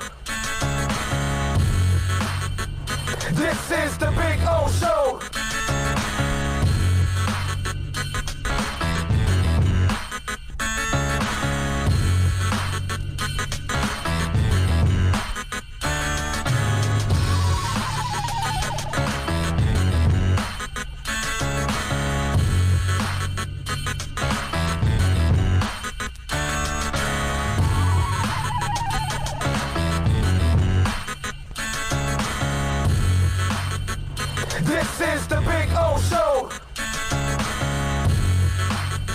we're back. This is the Big O Show. George Arthur says, I honestly believe the Finns won't use all 14 picks. I assume that Greer will wheel and deal some picks. I would love to draft a QB and 2 tackles in the first round. We'll see. It's definitely a possibility. Special needs fitness guru Big O, awesome thing you are around. The other local talk shows are deplorable. By the way, you never spoke about what happened with 12:10 a.m. I know I have. I've said it before. I left the place. That's it. It's a bum-ass place. They got no money, nothing. It's just a crappy place with a guy that doesn't know what the hell he's doing, and he's a freaking clown, and so I left. That's it. That's all. It's pretty simple. I don't need crap like that in my life. Didn't like the clown show, huh? No, and you know what's the best part about all of this? I was going to do this when my time was done at QAM. I was going to go to this, but then I was approached with the concept. I still believe in the concept. I think the concept, if done properly with the right person, not with a loser, you actually will have success with it. But unfortunately, if you're going to run a business, you got to have a couple bucks to run a business. So, that's it. So I left the bum ass place, and we are doing just fine here, right? And now we're struggling a little bit now because obviously sponsors are hurting right now. So, and I get it. Every one of my sponsors that's hurting right now, we've lost a few sponsors, but they're all told me that they're all going to come back once we get everything going back again, which would be nice to get everything going back again, but that's all right. Throughout it all, this is our second most downloaded month, and we have no sports going on. Our YouTube page is actually growing a lot every single day now, thanks to all of you watching and sharing. So things are fine now. Things are really, really good overall. We're blessed. We have health. We don't have that much money in our pockets, but, things are tough for everybody right now. We'll get through it all. We're all good, man. We're all good. So that's we'll fight through all of this. But we're here for you, man, and we will get through this thing, and we will be better for it. But let's just do our best to protect each other is what we got to do. Because the quest is to lose as little people as possible. And I don't know what that number is, but we're going to lose way too many as it is. And too many people are leaving before their time. And that part is unacceptable. All right? Mickey says, guys, the Bengals are not trading the first overall pick unless some team is willing to give up their entire draft and possibly more. Yeah, no, that's a dumb conversation that's not worth having. Big O, when are you going to bring Omar Kelly to talk some football? It's fun to see you two go at it. I cannot bring Omar on. He gets paid by Intercom, so he's locked in to Intercom, okay? When they stop paying him, then I'll gladly bring him on, and that's it. I mean, it'll be soon. Those guys will be folding soon. They'll be, facing bankruptcy, and they'll be limiting all kinds of stuff. So I would imagine that that's going to happen in the near future, and when it does, then I'll gladly bring Omar on. He's a friend of mine. Love Omar. I don't care if we agree or disagree on sports. Who gives a rat's ass about certain things like that? Let's see. Mike Monaco says, tell the truth, you got fired for taking a dump in the boss's office. Man, I wish I could. That would be really cool if I could take a dump in his office. Big O had a hot-ass girl as a sidekick on 12:10. Yeah, she's a very nice girl, and she's a good-looking girl. I'm glad you guys enjoyed her looks. But she was very nice. And we had a good time doing the show. That was actually fun. Really enjoyed it. One guy goes, yes, I miss the Dandy Donuts and Rock Burger sponsors. Yes. Yes. I'm with you there. Rock Burger's been taking several steps back. They're focused more on Taco Craft now than Rock Burger. They felt that the burger industry was inundated, so they're focusing more on Taco Craft than anything else. Let's see. Omar and Big O talking Dolphins is good radio. I'm sure those segments had high listener ratings. It was always good. It was always fun. Me and Omar going back and forth. I love Omar, man. That's always a good thing. But again, these are things that are out of our control. But eventually, hey, listen, we'll all come together again and do our thing. Since 2015, ESPN put out what were the top quarterbacks in their draft grades. Okay? And these were the top grades by NFL people. Since 2015. According to Todd McShay. Yeah, right. Well, he tracks all this stuff. Yeah, but that's what it's his list, according to Todd McShay. Right. And so these are all the quarterbacks that come out, and usually you could tell by how they were picked, too, that the NFL teams had the same kind of rankings. Jameis Winston was number 1 since 2015 with 97. Sam Darnold was number 2 at 94. Joe Burrow now is also tied with him at 94. Tua is 4th at 93. Mariota, also 93. Josh Rosen, 92. Josh Allen, 92. Carson Wentz, 91. Goff, 91. Baker Mayfield, 91. Those are the top 10 since 2015. And a lot of those were top picks in the draft. Mariota and Winston were the top picks in the draft. Goff and Wentz were the top picks in the draft. Baker Mayfield was the top pick in the draft. Rosen was the top 10. Burrow is going to be the number 1 pick in the draft. Sam Darnold was a top pick, not the number 1, but he was a top 5. And what my point is that you see all of this, and you see that the rankings really don't end up mirroring the production. In fact, the lack of production is what you get opposite of all these picks. Because Winston has proven not to be the number 1 overall pick, or Mariota, 1 or 2. Neither one were worthy of those picks. Sam Darnold has had a lot of ups and downs already. A lot of interceptions. Hasn't proven that he's the guy. Josh Rosen, 2 teams already, had his opportunity last year, did not show well, also did not do it well in Arizona.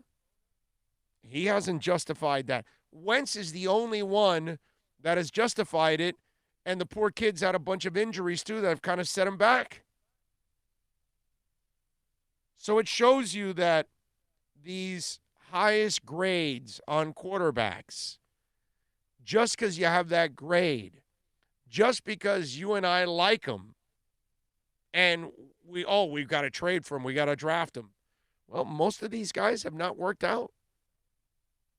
So far, at least, because some of them we can't necessarily completely give up on them. But still, I don't think you have the same kind of confidence in Baker Mayfield now than some of you may have had 2 years ago. As of right now, that list, 1 out of 10. Yeah. That's a 10% success rate. Right. That's less than a hitter in baseball, 330%.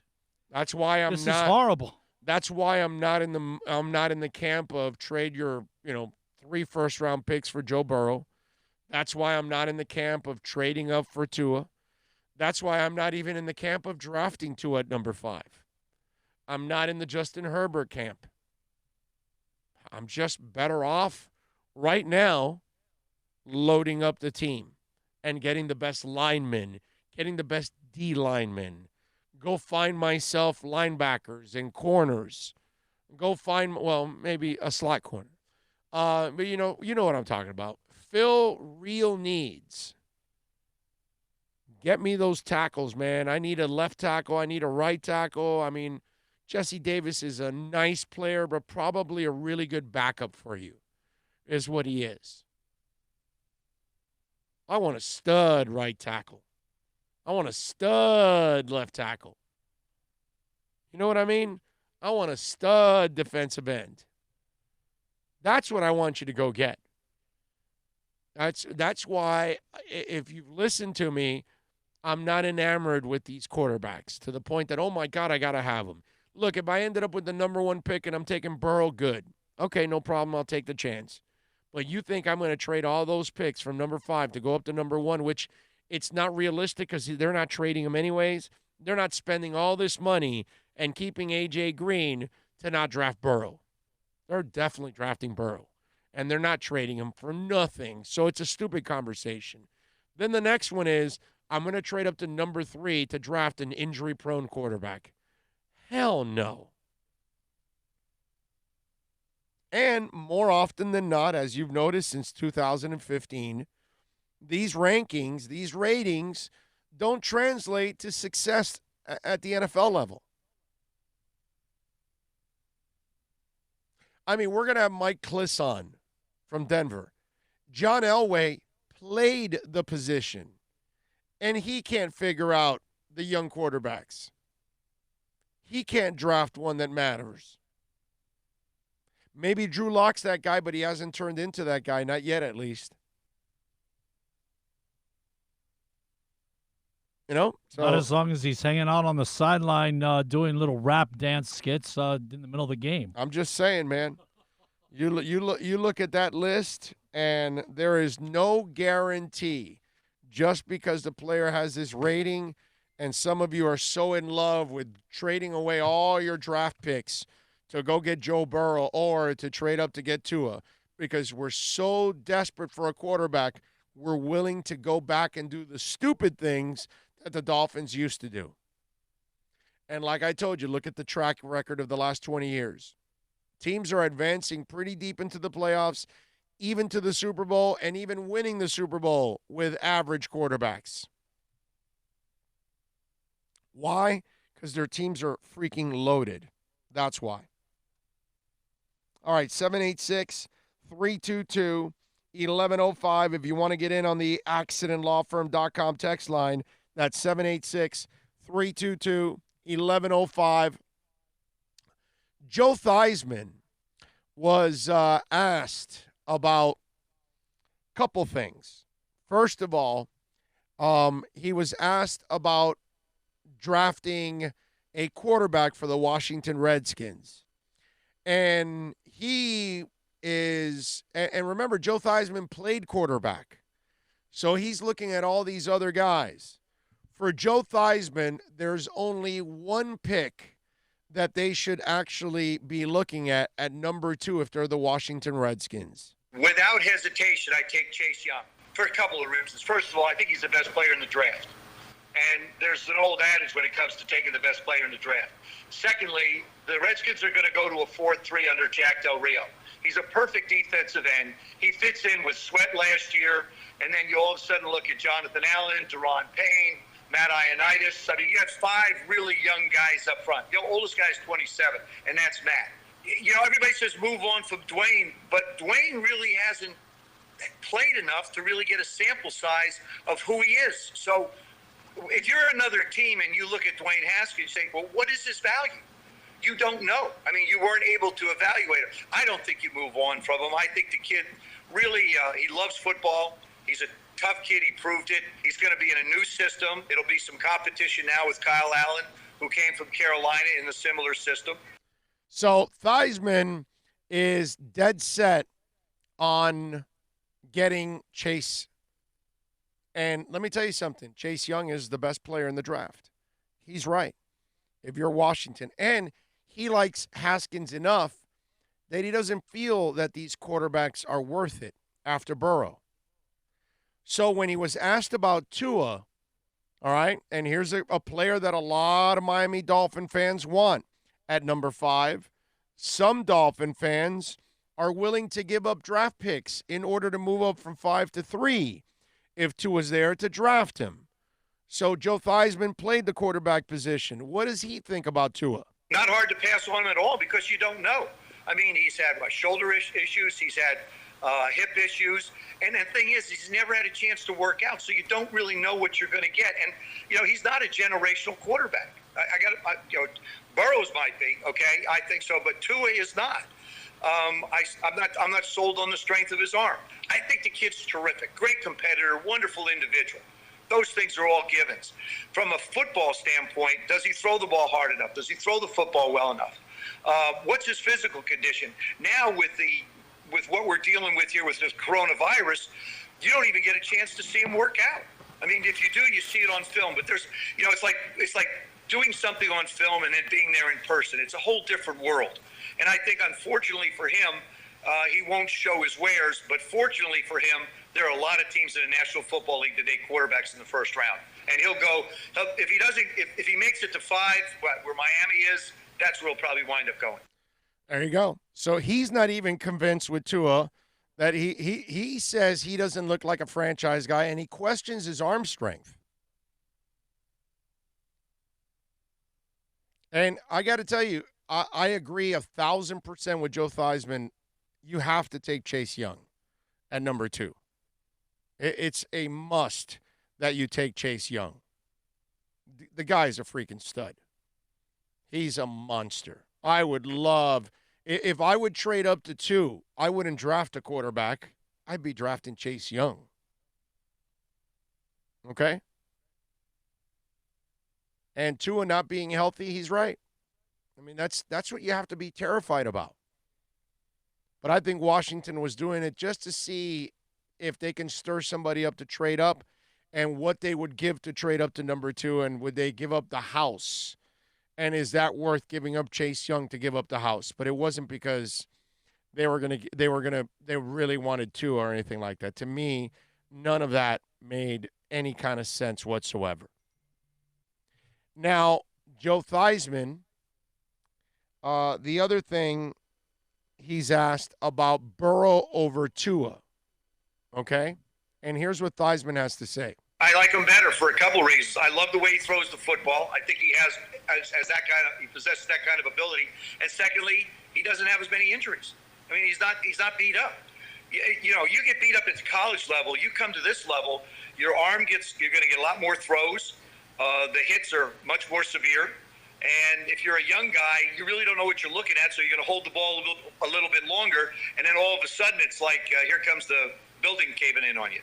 When you look at it, the Cincinnati Bengals, I think, have some good football players, but sometimes you reach 8, 9, 10 years, and it's time to move on. You've got to give the fans a reason to show up. Yeah. And I think in Joe Burrow's case, that's what really the Cincinnati Bengals are going to do. They would be absolutely foolish to trade out of that spot, and that's not the history of Mike Brown.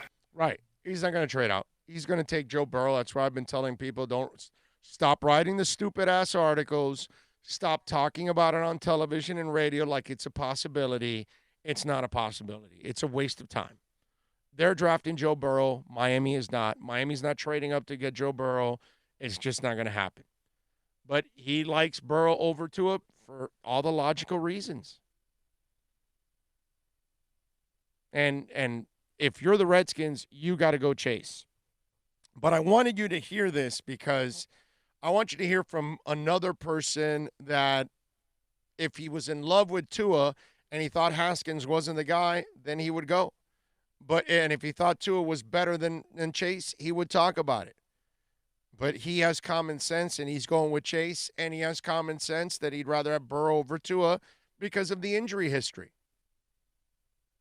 And then when he told me about the arm strength, that's the part that kind of threw me off a little bit. Not a lot of people will tell you that he doesn't have a strong arm. I think his arm looks strong enough to me. But to this quarterback who played at a very high level and won a Super Bowl, I think Joe Theismann knows a thing or two about quarterbacks. He doesn't feel that way. It's interesting. All right. 786-322-1105. If you want to get in on the program, that's 786-322-1105. If you want to get in on the program, we're going to take a quick break here. At the bottom of the hour, we are going to have my man Manny Navarro join us. Give me a couple moments here. I got to make a couple phone calls here. I'm sorry, but we'll take a short break here, and we'll get back with more of the Big O. Plus tax, tech title. It includes $8.99 dealer fee on approved credit. Offers end 11/10/19. Over 1,500 Toyotas are on the ground, and truckloads of new 2020 Toyotas just keep on coming. To eliminate all 2019 models, Toyota of Hollywood is holding the ultimate 2019 model year changeover event. Make us an offer, any offer, and you can buy a Toyota at up to 50% less than their original MSRP when new and used. 50% less. A pre-owned 2019 RAV4, not $30,000, $19,775. A pre-owned 2019 Camry LE, not $26,000, $17,775. A pre-owned 2019 Corolla LE, not $22,000, $12,775. Pay up to 50% less at Toyota of Hollywood, the #1 volume Toyota dealer, based on total retail sales of new Toyotas in the Southeast region for 2014 to 2018 per SET, on 441 between Hollywood Boulevard and Sheridan Street. Open till midnight. Are you tired of watching the same old travel videos on the internet? Well, then check out MikeNoGoZones.com, a travel documentary that's breaking barriers. I go to the places that the media tells you to fear, where no one else dares to go. Baltimore, Opelika, South Side of Chicago, and more. Go to MikeNoGoZones.com. No one expects to get into a crash, but I expect you to go to accidentlawfirm.com if you do. Make sure when hiring a driver, you go through a rideshare app so that you can be covered by the insurance, which can be up to $1 million whether you're a passenger or a driver. In other words, don't try to save a few bucks by paying cash instead of going through the app. I'm attorney Bobby Nunez from Nunez Law in Miami, and we're here to help you through the process. Go to accidentlawfirm.com for a free consultation from me, Bobby Nunez. That's accidentlawfirm.com. America's safest and best-selling compact luxury SUV is at Acura of Pembroke Pines, and this is how we do it. RDX, $339 a month at Acura of Pembroke Pines, the #1 volume Acura dealer.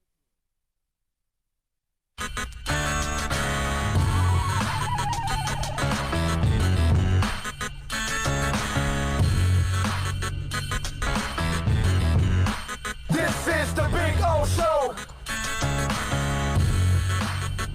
This is the Big O Show. This is the Big O Show.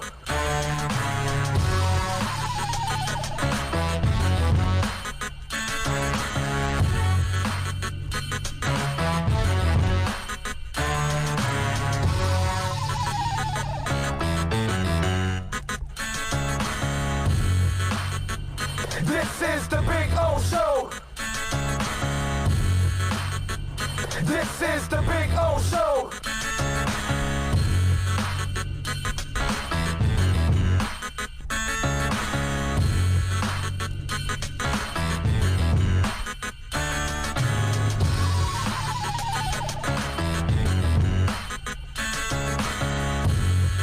This is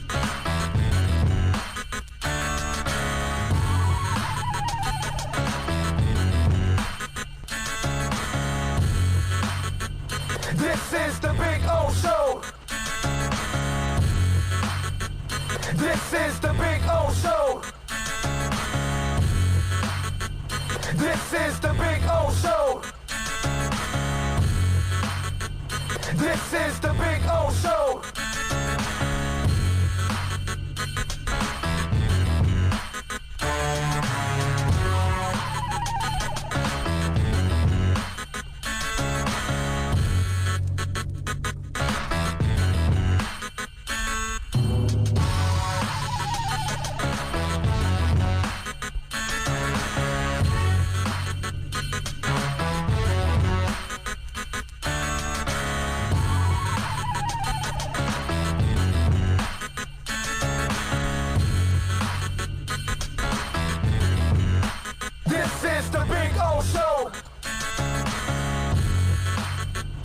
This is the Big O Show.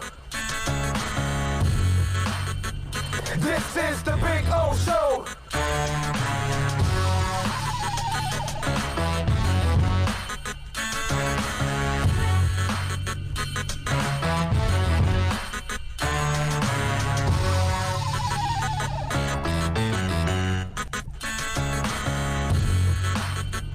This is the Big O Show. This is the Big O Show.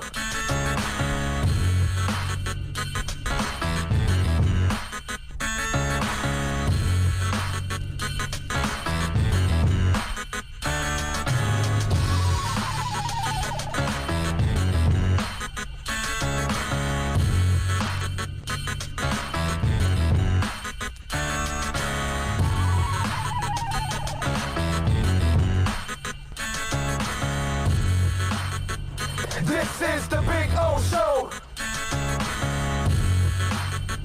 This is the Big O Show. This is the Big O Show. This is the Big O Show.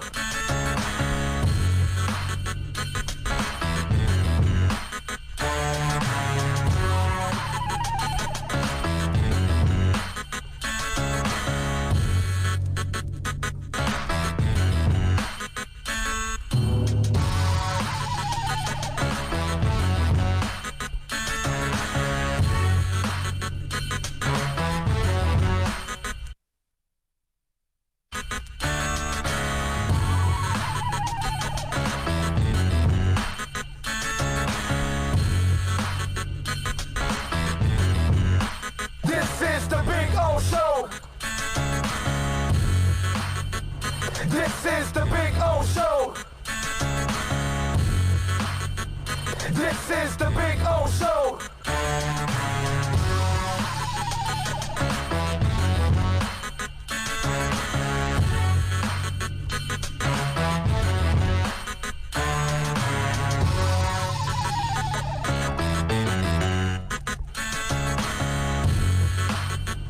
This is the Big O Show.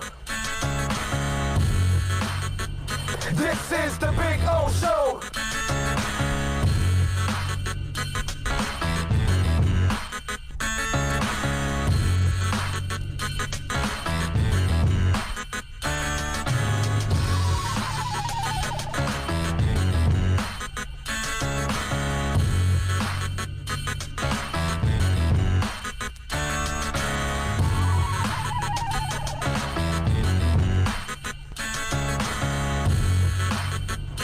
This is the Big O Show. This is the Big O Show. This is the Big O Show. This is the Big O Show.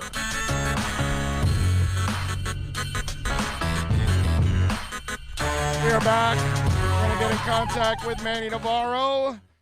And we appreciate all of you there hanging in there with us. As always, we'll have a little fun with Manny here. If you want to get in, remember you can chime in there on our chat board on YouTube. Don't forget to grab that link and share it to folks. Share it with folks on the texts, on Facebook, on Twitter, Reddit, all that good stuff. Appreciate it as always. We are having some fun. I'm actually going back and forth with a bunch of people there on the phones. Anyway, T-Bone says, hey, Big O, Bungles released Kirkpatrick today. Do you know, see the Fish trading X-Men draft day? I don't. They would take a big cap hit. I don't think that they're going to do it. If they move X, it'll be next year that he plays a whole year and he plays well. He's injury-free. And then they can get value for him. If you try to trade him now, he's coming off an injury. He's coming off a domestic issue. The value is not the same now. So it doesn't make any sense to trade him now. You got to hang on to him for at least another year. Hopefully he straightens out everything and you just keep him for the rest of the go. That would be nice. But I think at best case scenario, if you trade him, it would be next season. Okay? So that's the way I would look at it. Let's see. We are going to talk to Manny Navarro now. Our Caneswear Miami Hurricanes report. Not that there's a lot going on with the Canes, but of course you can follow my man Manny Navarro on Twitter at Manny_Navarro. Catch his work there at The Athletic. And of course, go to Caneswear.com. Go to the website because right now you can't go to the store. They're closed. But go to Caneswear.com and you can order anything Canes related, Inter Miami, Miami Hurricanes, Miami Dolphins, Miami Heat, Florida Panthers, Miami Marlins. It's all there. All right, let's bring Manny aboard.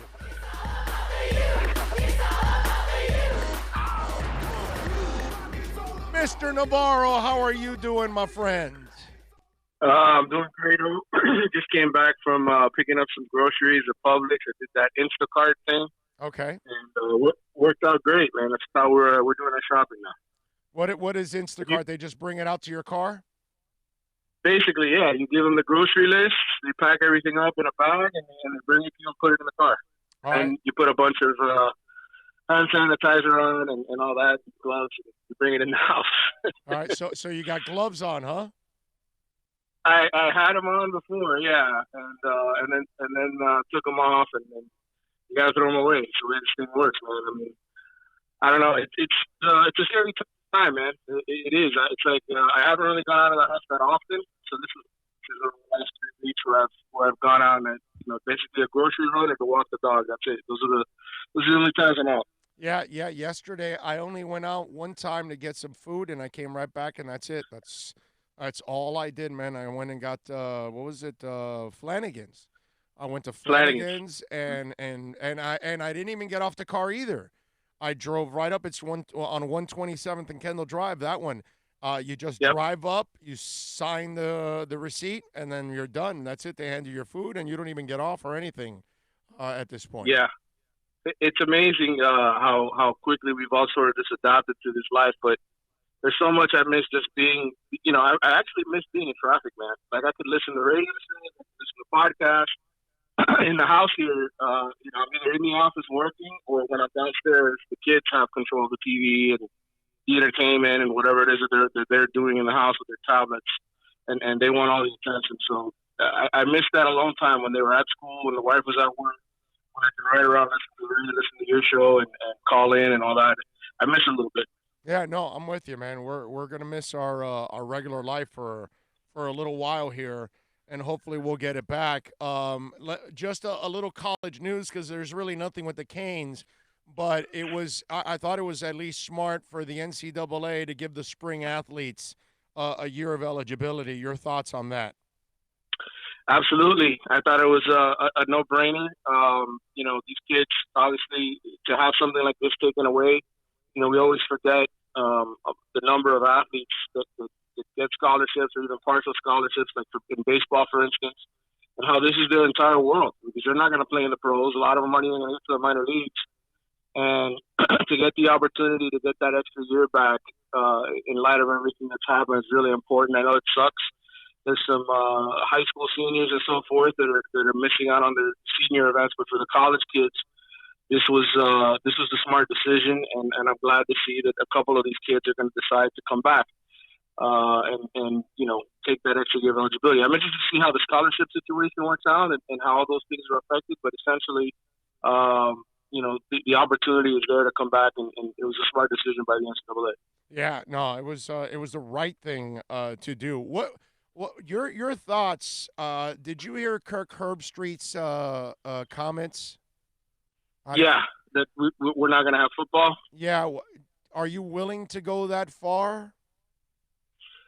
Obviously we don't know the science of all this, but I'm sitting here thinking about. The way the world is, the situation that we're in. I don't know. There was an article written by the Associated Press about that soccer game that was played 2 days before they shut Italy down up there in the northern part of Italy that has all those people dying. And I think there were 45,000 people in attendance to that soccer game, and they were able to trace back over 1,000 people who picked up the coronavirus just from being at that game. And so, to me, to have large gatherings with fans, I think we're a long ways away from that. I mean, I don't know if I would say we're going to completely wipe out football. It's several months away. I mean, tomorrow's April 1st, so another 4 or 5 months before football season really gets cranked up and going. But to me, the fact that this thing's able to spread so easily, I think without a cure, without something that you can inject in your system to protect yourself against this thing. I don't see how we're going to have large gatherings, man. And I don't know if they can create something that quickly in 4 to 5 months. I keep hearing people say, they've got all these things that are in the works. The doctors are trying different medicines and so forth. But you have to think to mass produce that and to be able to say, hey, you can go to a sporting event and cheer and scream and be next to somebody who has it and not get sick. I think until we get to that point, man, it's going to be hard to have sports with fans in it. The thing I could definitely see happening, though, is the empty stadiums. I don't know if they would do that for football, but I certainly think they could do that in the NBA. They could do that in hockey. They could do it in those type of situations because the only people in there are the athletes and the referees, and you would have to obviously test people and constantly be on top of it. But I think big sporting events like football, where you're going to have tailgating and all kinds of stuff like that, I think we're a ways away from that, man. Well, I don't. Did you see what the Premiership's going to do? Because I've been talking about this on my show for the last week. Because when the idiots in the NBA wanted to do without fans and just play, I said you can't do that, and I said then that you would have to actually keep everybody in a plastic bubble, basically, and away from everybody. You would have to have all the players, coaches, trainers, and broadcasters, and the camera people and all that. They all have to be in a group together, all traveling together, all away from everybody. They can't associate with their family members, their friends. They can't go out to clubs. They can't see their IG models. None of that crap has to. I mean, it would become Big Brother / NBA, Big Brother / college football, Big Brother whatever. And that's exactly what the English Premiership is thinking of doing.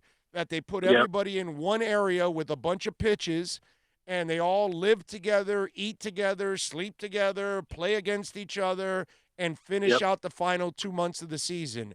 How do we pull that off in American sports? It's not going to be easy, and that's what I'm saying. Like, to me, we have to get to the point with science and doctors and medicine that we can honestly prevent this from being spread. Because obviously, I know it affects people differently, and there's technically the percentage of people dying globally who have it. It's still a very low number, but still, it's the interaction with the regular people. Because obviously the athletes are in tip-top shape, right? I mean, they're going to be able to survive getting this, but it's the grandfathers and the older people and the people with health issues that just cannot be exposed to this at all. So I could see it happening. I could see, I mean, shoot, why not do it with the NCAA tournament, right? Pick the 65-team field, and you 2 weeks, you get the thing done. You play it over several nights, and you keep these athletes in a confined space for 2 weeks, and you get the thing over with. You could do it that way if it's just the teams, the 64, 65 teams in a small, very protected area. But again, it's going to the extremes to get this done. And the NBA athletes, are they going to be willing to do that?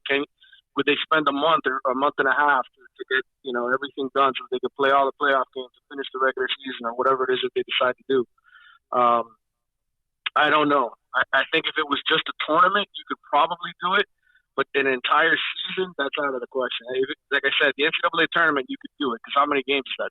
64 games or whatever it is total? I think you could do it. But beyond that, it's a full season. Those type of things just aren't going to happen. How could you do football? I mean, football with that many players. No, you couldn't do. That's what I'm saying. I think to me, it has to be sports where it's only small amounts. Smaller teams, 15 players, an NBA team, right? 15 players and the coaching staff. That's 20 people. You could figure that out. You could do something like that. But to do 85, 90 players, If we really want this to happen, I think the NBA does. I think the NBA would be the first one to come back and do it. But Major League Baseball, I mean, they're not going to play 162 games like that. There's no way. Yeah. To me, everything would have to be sort of a tournament-style setting, and where it doesn't take more than 2 or 3 weeks to complete. What's the cutoff date for college football? When do they need to get? Have you talked to any coaches like, okay, we got to get our players in by this time, or we can't really start this on time? Yeah, I think just from having conversations with folks back channels and so forth, I think a lot of them feel like if August 1st this thing isn't ready to go, then you're really hurting the preparation. These guys need a month to get their bodies physically ready, especially since they haven't been in gyms. A lot of these guys are doing workouts at home to keep themselves in shape. But you and I know, that doesn't compare to being in the gym and having a trainer and being able to go as intensely as you need to go. So I think if we get to August 1st and this thing is still looking like it's not going to happen, I think that's probably the cutoff date in my mind. I would say maybe even July 1st if they start to feel like, hey, there's just no way we're going to be ready by August 1st. That they decide, either trim the season back and say, hey, we're not going to play games in September. We'll start in October and maybe just play conference games, things of that nature. I think maybe then. But even still, football is a sport. I mean, look, man, I think we could all watch basketball without fans in a small arena if it's a tournament-style type setting. But a football season, home field advantage, all of those factors that go into this, it seems weird. Life has to be normal to play a football game. There's no way you could do football in this sort of environment that we have right now. Yeah, and look, we have to be careful. Look at the Chinese Basketball Association. They came back too early. They started respreading again the virus, and now they have canceled it indefinitely because they just don't know when they get. And that's the other thing, that when we do get back, we got to make sure that we're back where we can get back to normalcy. Because if we don't, then we're going to create an even bigger problem setting ourselves back. I fully agree with you, man. I mean, again, I don't think this gets resolved, man, until there's a vaccine of some sort for people to take. It's just not going to happen, because even if the numbers and the curves start to go back down and normalize and the deaths start to drop, you can't just open. I mean, think of how we interact with each other. I mean, going to the airport. We're going to keep the airport shut all this time? Are people not going to go back on cruise ships? I mean, life as we know it is not going to change until there's vaccines and ways to protect yourself against it. So I just don't see how there's any sort of normalcy until then. I'm with you there.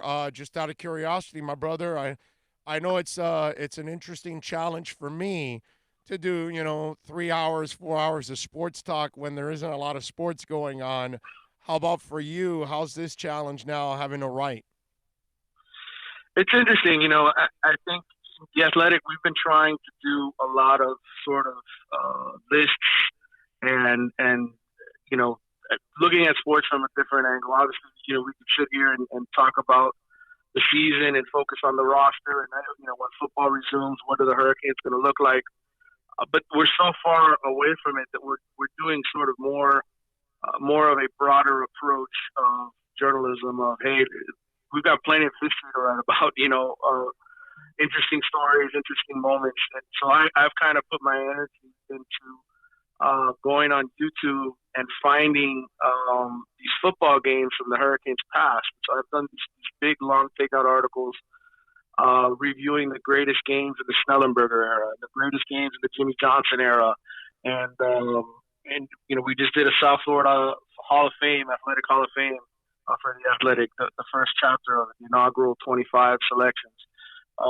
Andre Fernandez and I are working on, it's kind of a fun story that, the greatest jersey numbers in South Florida history, which player is the best number one in all of our teams down here in South Florida, which player is the best number two, all the way up to 99.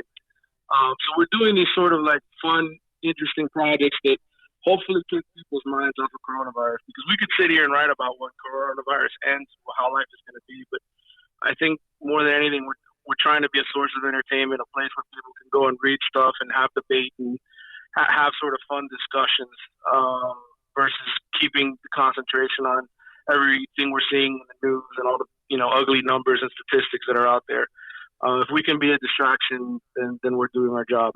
That's you've done a really good job with that, and that's and in a way.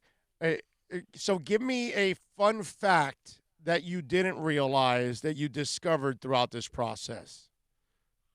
Well, just going and doing those stories specifically about the Snellenberger era and the JJ era, which is late '79 all the way to about '88 when JJ was there, that 10-year span.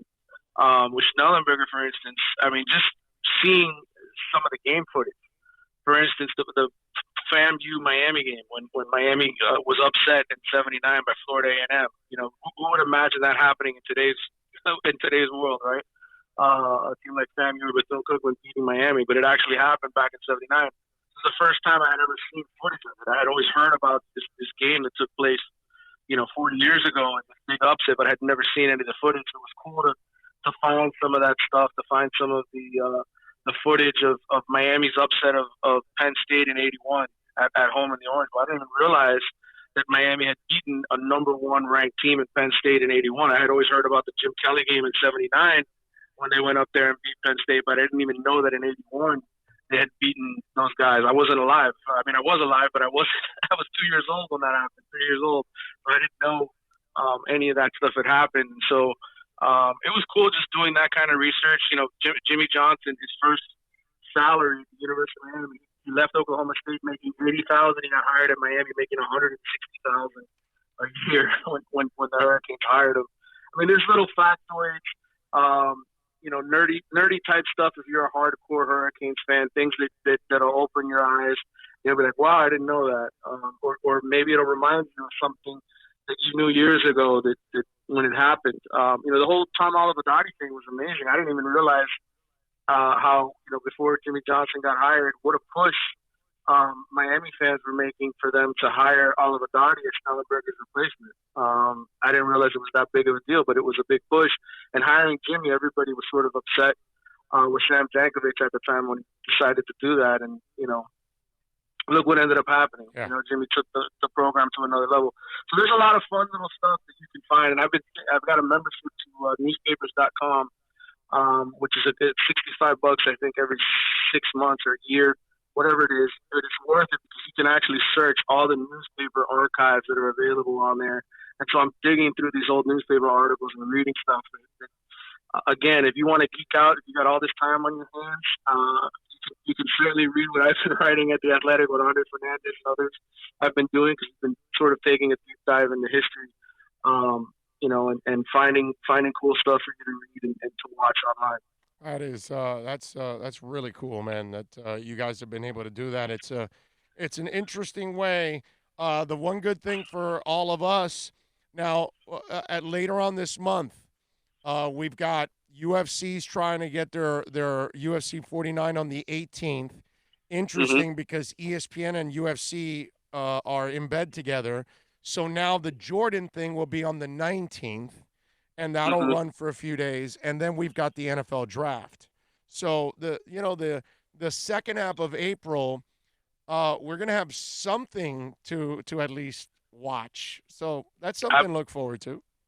Absolutely, and there's plenty on Netflix. I mean, did you see the Tiger King series? Yes. I watched the whole thing. Yeah, I just finished it last night. That is one dysfunctional freaking group of people, bro. Wow. Holy crap. I also came across something that blew my mind, and again, if you're bored and you're looking for stuff on YouTube, there's a lot of content on there, but there's this footage of people living in the jungle, building houses out of literally trees, bamboo, and at first I was like, "There's no way I'm going to watch this." And I put it on for a couple minutes. I was like, "All right, I got to see how this dude is going to build like an entire house." And it's I'm telling you, I know sports is we got nothing going on right now with sports. If you've got time, look up Jungle Survival on YouTube. And click, and you're going to be blown away how these guys are building pools in the middle of the jungle, like actual pools, how they're building these houses that are multiple floors, and you're just like, wow. It's like, how do human beings create these kind of things? It just kind of, it captures your attention, man. There's a lot to do out there on the internet, man. You will not be bored. So what's it called? Jungle Survivors? Jungle Survival. Survival. Yeah, literally. You've got people who live in the jungle. I don't know who decided to do this thing where you go out there with a camera and record this, but essentially it's sort of like sped up video. So it shows them digging into the ground, creating these gigantic holes, and sort of building these underground houses, and then using bamboo and wood out in the jungle along with vines as rope. I mean, it's amazing the stuff that they build. Look it up on YouTube, Jungle Survival, and they've got a bunch of videos of amazing things. They're like 15, 20, 30 minutes long, but they show you the construction of how they build these houses in the middle of the jungle out of natural resources. It's pretty amazing. That's awesome, man. Yep. I've been doing a lot of concerts and music and stuff like that, so I've been able to entertain myself since I can't go to real concerts. You play the old ones. That's kind of although some artists are being real cool. They're at home and they're like turning on their social media and they're playing live concerts for us and they're playing a couple songs and stuff. So that's been really cool too, man. I mean, Metallica does well. They're replaying concerts, but some other bands are actually doing live stuff. So that's pretty cool too. Like Elton John had his over the weekend. That was actually really nice. No, that's neat. Yeah, I've seen some of the online stuff that they've been doing, and I've been watching some of the late night TV hosts, Jimmy Kimmel and Jimmy Fallon, doing stuff from home, some of their shows. It's been nice to see that the entertainment world has continued to try to produce stuff to keep us entertained throughout this time. Yeah, that's why the UFC and the NFL are so dead set on trying to get their sports on whatever they can, because they know that they're going to have ratings like they've never had in their entire lives, because everybody's home, dude. So even people that aren't that interested, I mean, the draft ratings this year are going to be, I mean, incredible, bro. Incredible. Yep. Everybody's home.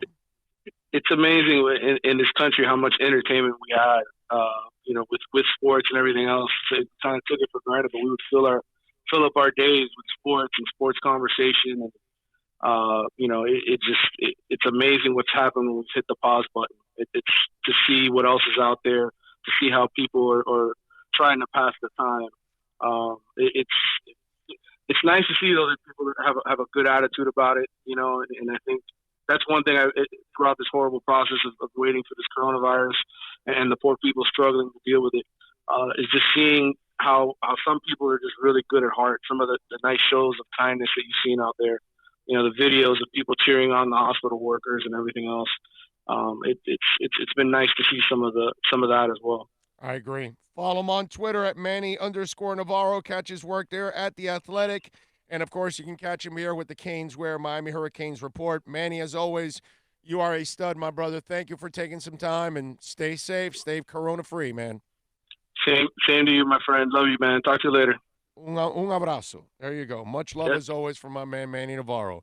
Good stuff, as always. Appreciate him. Thinking about that, this is a time where we all got to find a way to help each other, kind of, I would say, support each other, right? Because we're going to go through a brutal, brutal time. And one XFL player actually made a huge donation, donating half of his salary. Well, huge for him in a way, because it's half his salary. I mean, half of your salary, whatever it is huge. Whatever. It's half your salary you're giving away. You can use it for bills and other things. Brian Peters, who played in the XFL and played for the Roughnecks before the season ended because of the COVID-19 pandemic, is donating half of each of his paychecks to assist in the fight against the pandemic. It's very simple logic, Peters told Aaron Wilson of the Houston Chronicle. I'm incredibly grateful for the XFL and the Roughnecks to give me the opportunity to honor my contracts. I've been in the league. I've been in a league before UFL, before that didn't honor their contracts. This goes back to my value system and supporting people and their health. Everyone needs help. The XFL made the honorable choice to support us, and I want to do the same and pay it forward. Remember, the XFL, okay, while their season got canceled after half the year, Vince McMahon guaranteed everybody's salary for the remainder of the year. So all those players got paid for the other 5 games. They didn't have to do that. That's pretty cool. All right? And so then he said, I want to bounce around to help the food banks in particular for kids missing meals in the Houston community and Columbus, Peters told Wilson. There are people struggling with repercussions of the disease itself and financially. Through a bunch of grace and people, we can all help. The tribe hasn't had to face an opponent like the virus. That's right. So, and we're all facing it. And we've got to take this challenge on, and we got to beat this challenge. But we're not going to beat it without, the help and without the love for humanity. And that is pretty cool on his part. This is not a guy that is making, millions of dollars. He did play in the NFL a little bit, but again, he was a fringe guy. So this is not a guy that's comfortable by any stretch. And you know what? I don't care if he is or he isn't. That to me doesn't matter. It's the act of kindness that this guy is doing that I think is really, really cool. So kudos to that man. That's Mr. Peters. You, sir, are a absolute class act in helping out people that need a lot of help out there. I mean, we're all struggling one way or another. All right. 786-322-1105. That's 786-322-1105 if you want to get in on the accidentlawfirm.com text line. So let me ask you something. What extremes would you go to kill your girlfriend? It would take a lot, right? To have to kill your girlfriend. She would have to be like coming at you with a gun or something, or I would say that it would be defense. Right? I mean, that would be the only reason to do that, right? Yeah. I mean, if you're a normal person. Well, what about if you get out of jail and your girlfriend's, you allowed her to stay at your house. You gave her some money to pay the bills. But then you get there to your house after you were freed and your girlfriend was banging her boyfriend. What would you do then? Is the question. Well, deputies quickly learned that the suspect, Kenyatta Bellamy, had bonded out of the Osceola County Jail on March 24th of 2020. After bonding out of jail, Bellamy returned to his home where he allowed his girlfriend to live while he was in jail. He discovered another man living in the residence. He called his mother, who lives in Miami, and expressed his desire to take a bus to Miami to see her. His anger increased when he learned that due to the COVID-19 virus, he would not be able to take a bus. Upon Bellamy's arrest, he told detectives that he allowed the female victim to stay in the house while he was in jail and left her money for which to pay the bills. Unbeknownst to him, she allowed the male victim to move in. He said on Friday he was outside pressure washing and went inside and discovered them having sex, so he lost it. He used a hammer and a knife to kill the victims. They both have trauma consistent with those injuries.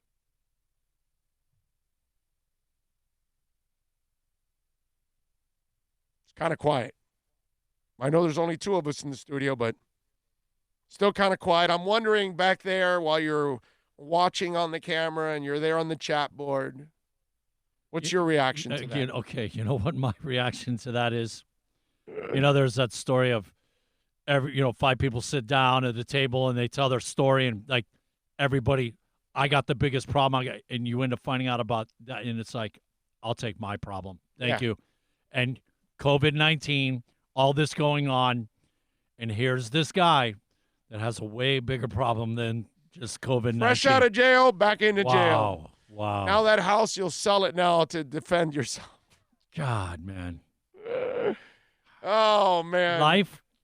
Life can have some really sick twists and turns, bro. Yep.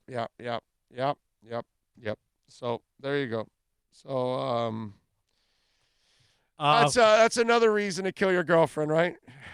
Yeah. We have to get ready for a guest. Yes, Mike Klis is going to join us from 9 News. Let's take a quick break. We'll talk about that running back situation. We'll talk about the quarterback situation. We'll ask Mike Klis, will there be football this year? Will there be NFL? What are his thoughts on that? We'll do that next. Plus tax, tech title. It includes $8.99 dealer fee on approved credit. Offers end 11/10/19. Over 1,500 Toyotas are on the ground, and truckloads of new 2020 Toyotas just keep on coming. To eliminate all 2019 models, Toyota of Hollywood is holding the ultimate 2019 model year changeover event. Make us an offer, any offer, and you can buy a Toyota at up to 50% less than their original MSRP when new and used. 50% less. A pre-owned 2019 RAV4, not $30,000, $19,775. A pre-owned 2019 Camry LE, not $26,000, $17,775. A pre-owned 2019 Corolla LE, not $22,000, $12,775. Pay up to 50% less at Toyota of Hollywood, the #1 volume Toyota dealer, based on total retail sales of new Toyotas in the Southeast region for 2014 to 2018 per SET, on 441 between Hollywood Boulevard and Sheridan Street. Open till midnight.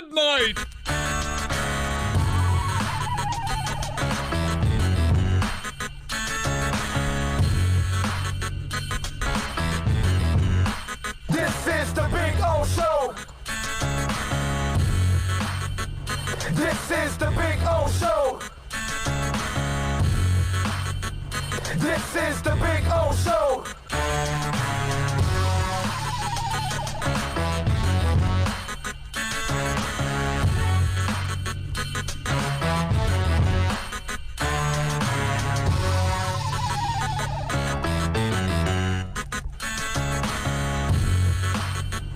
This is the Big O Show.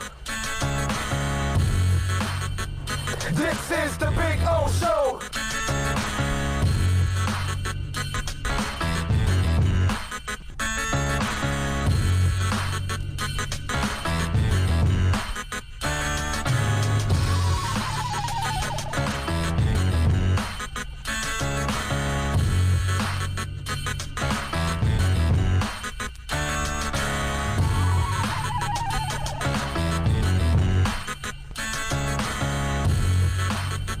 This is the Big O Show. This is the Big O Show. This is the Big O Show. This is the Big O Show. This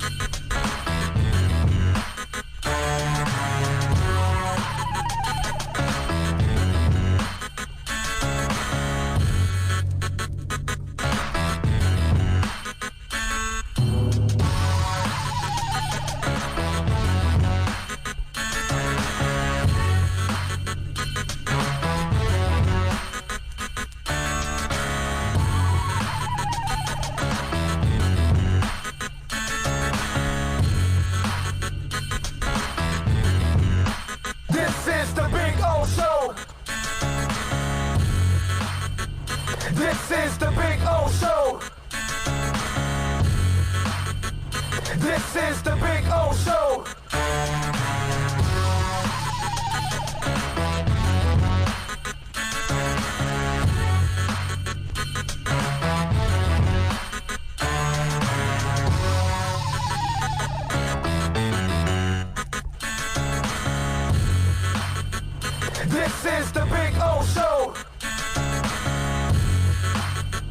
This is the Big O Show.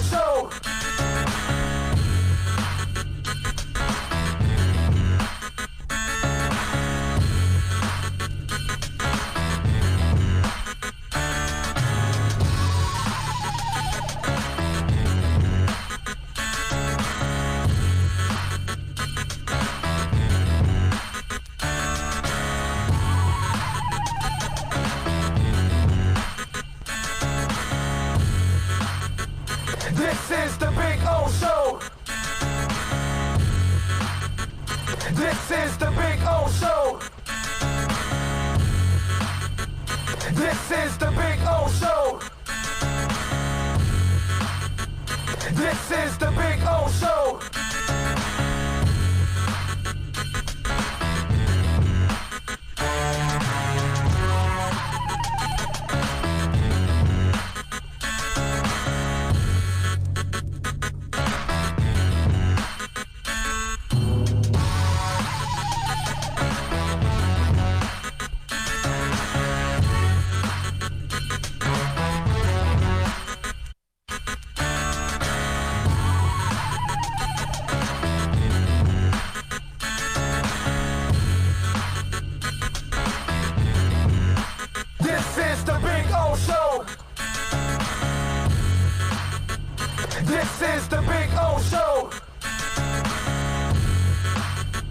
This is the Big O Show.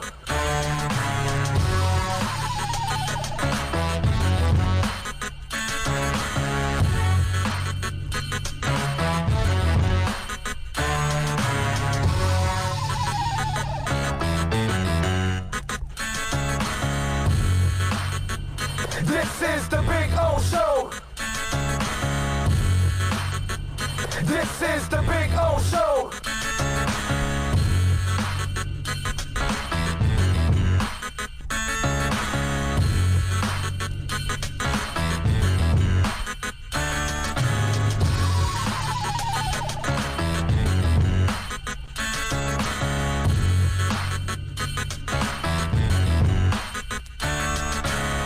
All righty, we are back.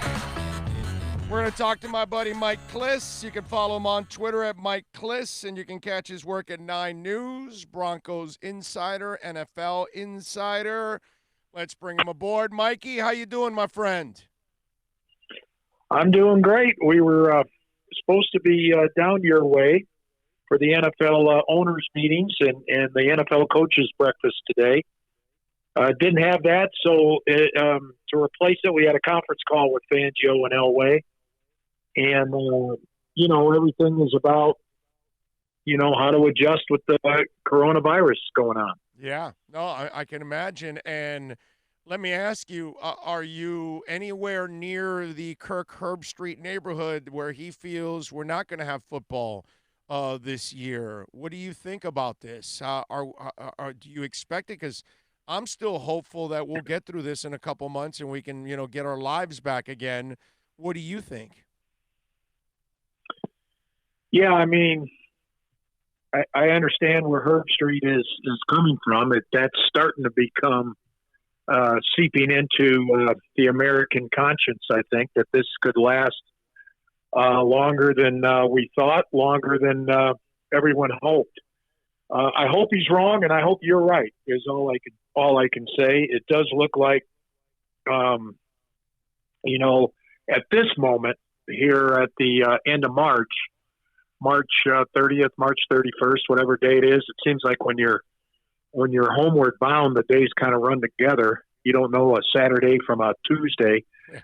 but it looks like June 1st is the earliest anyone can hope for. Maybe late May. I don't know, but it is. The scary part is no one, and I mean no one, including the top medical professionals, Yes. know how to handle this virus. And so, any speculation is just guesswork. It's like predicting the future. It's no one's very good at it. So we'll just, everyone's just kind of adjusting on the fly. Yeah, and Mikey, I don't know if you saw what the Premiership is going to try to do. They're talking about maybe grabbing their teams and sequestering all of them, which is the only way you could actually do this, that they're going to sequester them and the broadcasters and everybody and keep them away from everyone, and they'll be in one place where they can hang out together, live together for a couple of months and finish out the Premiership season. That's literally the only way you could do it, but you would have to sequester everybody and keep them away from everyone. They can't go visit their family members. They can't go visit friends. Players can't go date, their IG models. None of that. They would have to give up everything and only be a part of the sport itself. I don't know if we could do that in America. I don't know if we could pull that off. Yeah, I know, because it's way more than the game, right? I mean, it's an event, it's a spectacle. You take all that away, like Major League Baseball, the backfield minor league game. No one would care for that. No one would be interested in that. I don't know. It's it'd be practice. Basically, it'd look like practice. And, everyone practices in solitude, I guess. So that part is possible, but that would be hard to that wouldn't come anywhere near replicating the event. the entertainment aspect of it. So I wouldn't be for that. You know, if you can't do it right, don't do it at all, as they say. And but what do I know? I'm just following the rules and trying to keep up. But all we know is that, you know, the NFL was able to go through free agency, which is you know, not an active event. It's not a physical activity. You know, it's a phone call and news event. The draft would be a news event, but not necessarily anything active. That's pretty much the only two things, you know, in this country that's going on sport-wise, besides all the reruns they're showing. Yeah. And we'll, you know, and then we'll see if it's, I guess, soon enough, if Herb Street's right and it's all for naught. Yeah, that'll be some crazy stuff, man. If that is the case, that we go a long time without sports in this country, or life itself, period. Because this is obviously altering everything we do. All right, so talking about the draft later this month, what direction do you expect the Broncos to go in early? Drew Lock, I would imagine they're sold on him enough for the 2020 season. Yeah, they are. There was a lot of good quarterbacks out there, and the Broncos stood pat with Drew Lock. So that tells you how the team is committed to him. You know, both the coaching staff and Elway and the personnel staff. In free agency, they were as active as any team, but they didn't get a receiver. They dipped their toe in on Nelson Aguilar and I think made an offer for him. Did make an offer for him. He went to the Raiders instead. They, but they're wanting a speedy complement to Cortland Sutton, their otherwise number one receiver. And this is a deep receiver class, Big O, and the Broncos will get a receiver. Will get a receiver within the first two rounds. Now, I can't promise you they'll get one at number 15. There's two ways to go about this. There's some sensational receivers in this class, and you either get one in the first round, or because it's so deep and you know you can get a good receiver in the second round, you know, you take a position that they need that's not as deep, and you get a cornerback or you get an offensive tackle. That would be the three positions at receiver are at number 15 for the Broncos are receiver, offensive tackle, or cornerback. If they don't take a receiver at 15, number 15 overall, they will take a receiver in the second round at some point. So they need one. They need another one, that's for sure. And you know they want to build up the weapons for Drew Lock, because in this division, the AFC West. Featured the defending Super Bowl champion Kansas City Chiefs. It's tough to beat them with Patrick Mahomes. You pretty much got to score in the 30s. And the Broncos have not been a 30-point-a-game team by any stretch, really, for about 5 years. And somehow they got to start scoring. You know, they've been scoring in the low 20s. And they got to make a jump by 8 or 9 points a game. And so in order to do that, they got to get some weapons, and they got Melvin Gordon in free agency, but they need to get another speed type threat to to play on the other side of Cortland Sutton. Out of curiosity, Mike, and we're talking with Mike Klitz, 9 News, and Mike Klitz has been covering the Broncos for a long time. Great insider for them. I'm just wondering how honest is Elway with you guys on his. Because we're talking about one of the greatest to ever play the game, yet and maybe Drew Lock is the guy, but he has struggled so badly at that position to find a young quarterback that can grow up like he did with the Broncos and become that guy. And yeah, obviously he found Peyton Manning for a couple years. That doesn't really take rocket science to bring a guy like Peyton Manning in, but he has had a brutal time of drafting and trying to develop a young guy. How honest has he been about his struggles, and how weird is it that one of the greatest quarterbacks of all time doesn't have a great eye for quarterbacks. Well, he's only failed once, and what you talked about, and that was Paxton Lynch. All the other quarterbacks he's had were veterans. You know, Case Keenum was in for a year. Joe Flacco last year. Trevor Siemian was a 7th-round pick, and you know that actually was a real good 7th-round pick in 2015. When your 7th-rounder starts 2 years, I agree. That's above and beyond expectations. It was the Paxton Lynch that kind of set the narrative, and what you just, you know, how you put it there, Big O, is how many people have put it, and it really it goes to show what happens when you miss on a first-round quarterback. And you know, it is kind of ironic. What makes it a story or ironic is that Elway was one of the all-time greats, and he missed on Paxton Lynch in the first round.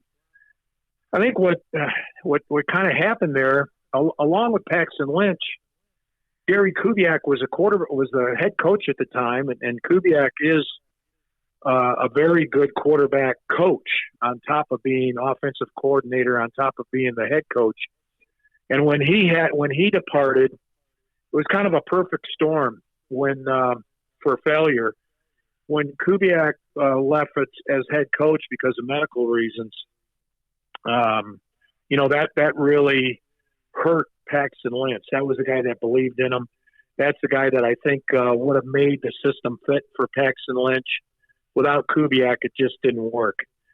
So, since then, Elway has tried to Band-Aid the quarterback position with Keenum and Joe Flacco. Now he got the guy that he likes, and he's all in on Drew Lock, you know. And I think part of one reason why he's in on Drew Lock is because people keep giving him guff for missing, for not being able to find a quarterback since Peyton Manning. So Lock did look good. I was surprised, to be honest with you. What we saw him in preseason, he looked really raw. And then he got hurt. He hurt his thumb, and he was on the injured reserve for 12 weeks. And they even kept him on injured reserve a couple extra weeks because they didn't think he was ready. And then he went out there and he played very well, very well. And so now they're they're all in on him. The backup is Jeff Driscoll, which he's 1-7 as a starting quarterback in the NFL. Good athlete. The Broncos think he's the perfect number 2 complement, but Locke is their franchise guy. No ifs, ands, buts about it. Brady was out there. Phillip Rivers was out there. And any other year, Elway goes after one of those guys. And this year he didn't because Drew Lock's his guy. I like Drew Lock too, but when Elway picked him, I was like, oh God, maybe I picked the wrong guy because then I saw him rap. Then I saw Drew Lock rapping on the sidelines, and I was like, oh no. Is he a mature kid or is he a guy that likes to have fun? Because when I'm watching him like rapping on the sidelines, it's like, oh man. Yeah, I think it's both. Obviously, the cameras caught him rapping on the sideline. He's young, The teammates, I think one reason why Elway and Fangio like him is because the teammates like him. A lot of times those young, and he is a cocky son of a gun. He is cocky, or at least highly, highly confident. But he's not a cocky type of kid where you don't like him. I mean, there's something about him that's very likable. The teammates like him. The media so far likes him, and of course he's 4-1. We'll see how that goes, and how he is with us if he goes through a rough stretch, which is coming, by the way. But so far, he's a smart kid. He had strong parents. I met both of his parents, and they're the doting type. Andy Locke, his father, played for Andy Reid at Missouri, I do believe, and was part of that 5th down game at Missouri. I do believe he might have missed it by a year, but he was an offensive lineman for Andy Reid at Missouri. So, good family. He was raised right, and he does seem like a mature kid. But again, we'll know more after he has a couple of rough games how he is. Right, exactly. So you're telling me he has kind of that Joe Burrow swag, that it's cocky, confident, but you kind of like the cocky confidence type of swag that he brings to the table. That kind of swag? Yeah. Okay.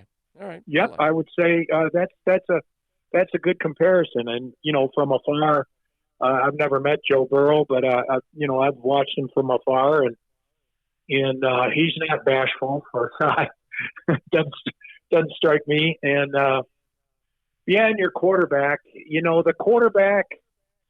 You want your quarterback to be the big man on campus and to know he's the big man on campus. But, his tight circle of friends, the guys in the locker room, you want those guys running through a wall for you, making hanging in there and holding that block an extra half second, even though you're on the ground and, the guys running over you, you try one more time to get in the way to stop the guy from hitting the quarterback. That's the type. You got to have your players, your teammates believing in you to that extent in order to be successful. And I think he has that. I think he has that in him where the guys are going to play for him. Mike Klis, of course, from 9 News, joining us, Broncos Insider. You can follow him on Twitter at Mike Klis. Mike, another story that I believe you even wrote about too, I think it's where I read it, the quotes, was Philip Lindsay and Melvin Gordon. And Lindsay, about talking about, I'm going to be doing my job, that, Melvin is a teammate of mine, but I'm not here to hand him the job. And I think if you're the coach and you're the front office, you have achieved a nice, healthy amount of animosity in that running back's locker room and competitiveness at the same time.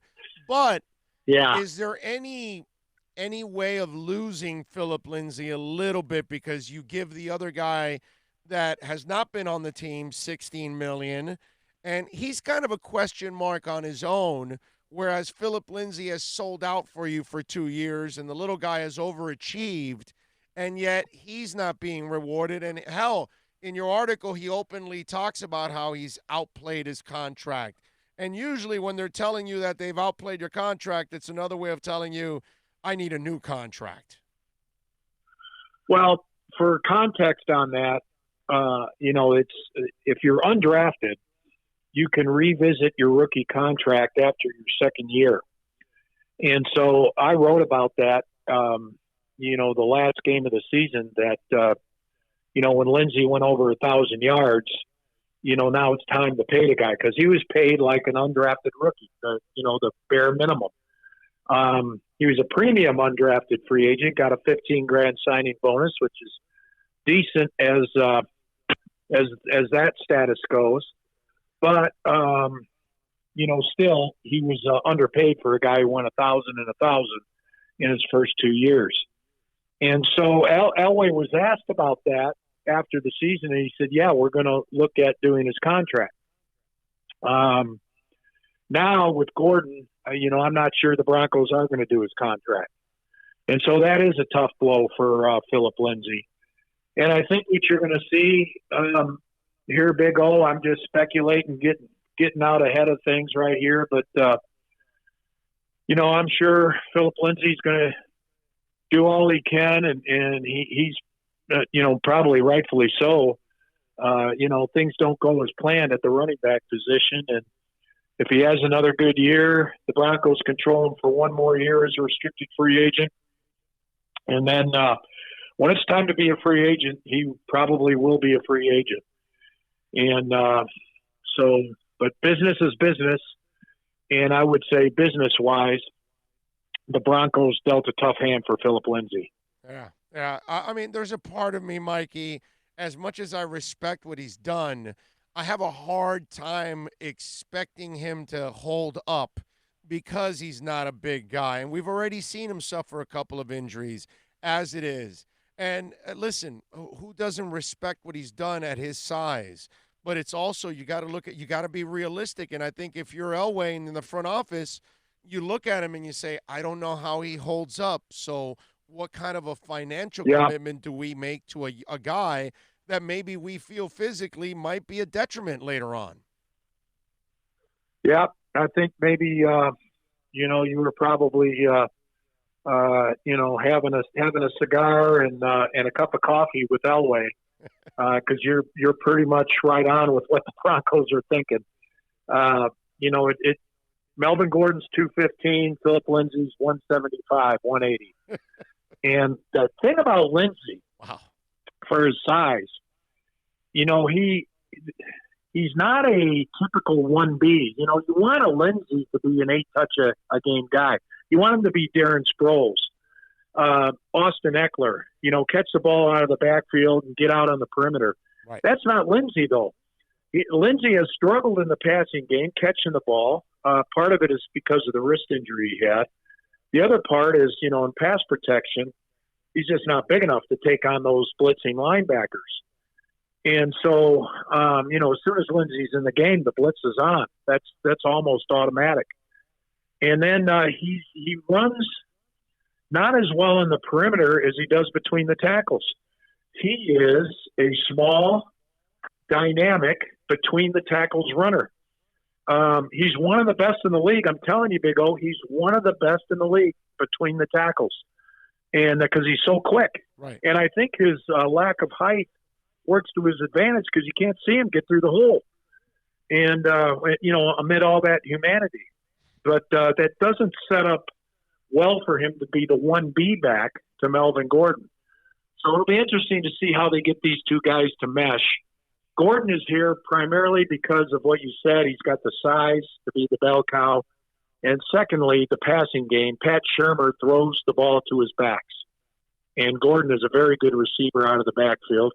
Better than Todd Gurley, which is why the Broncos went Gordon and not Gurley.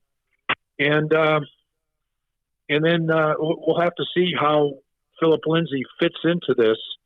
The one problem with that particular tailback position is they're going to have to figure out how to fit on the fly, because I don't think they're going to be able to shake it out and figure things out during the off season when there's not going to be any off season. Yeah, that's right. That's what's going to make it tough on everybody in getting ready for the regular season. Mike Klis, make sure you follow him on Twitter at Mike Klis.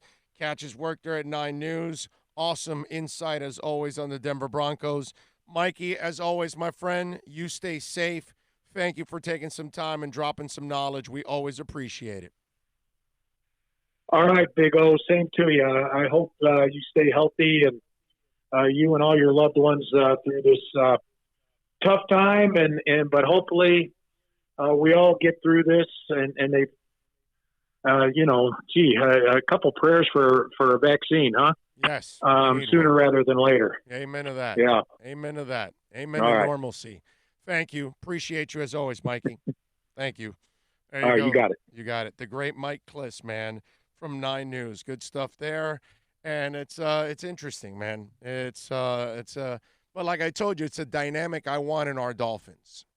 I want a little uneasiness in that running back room. I want some serious competition. And they're going to have to find it in the draft for Jordan Howard. Somebody that really complements him.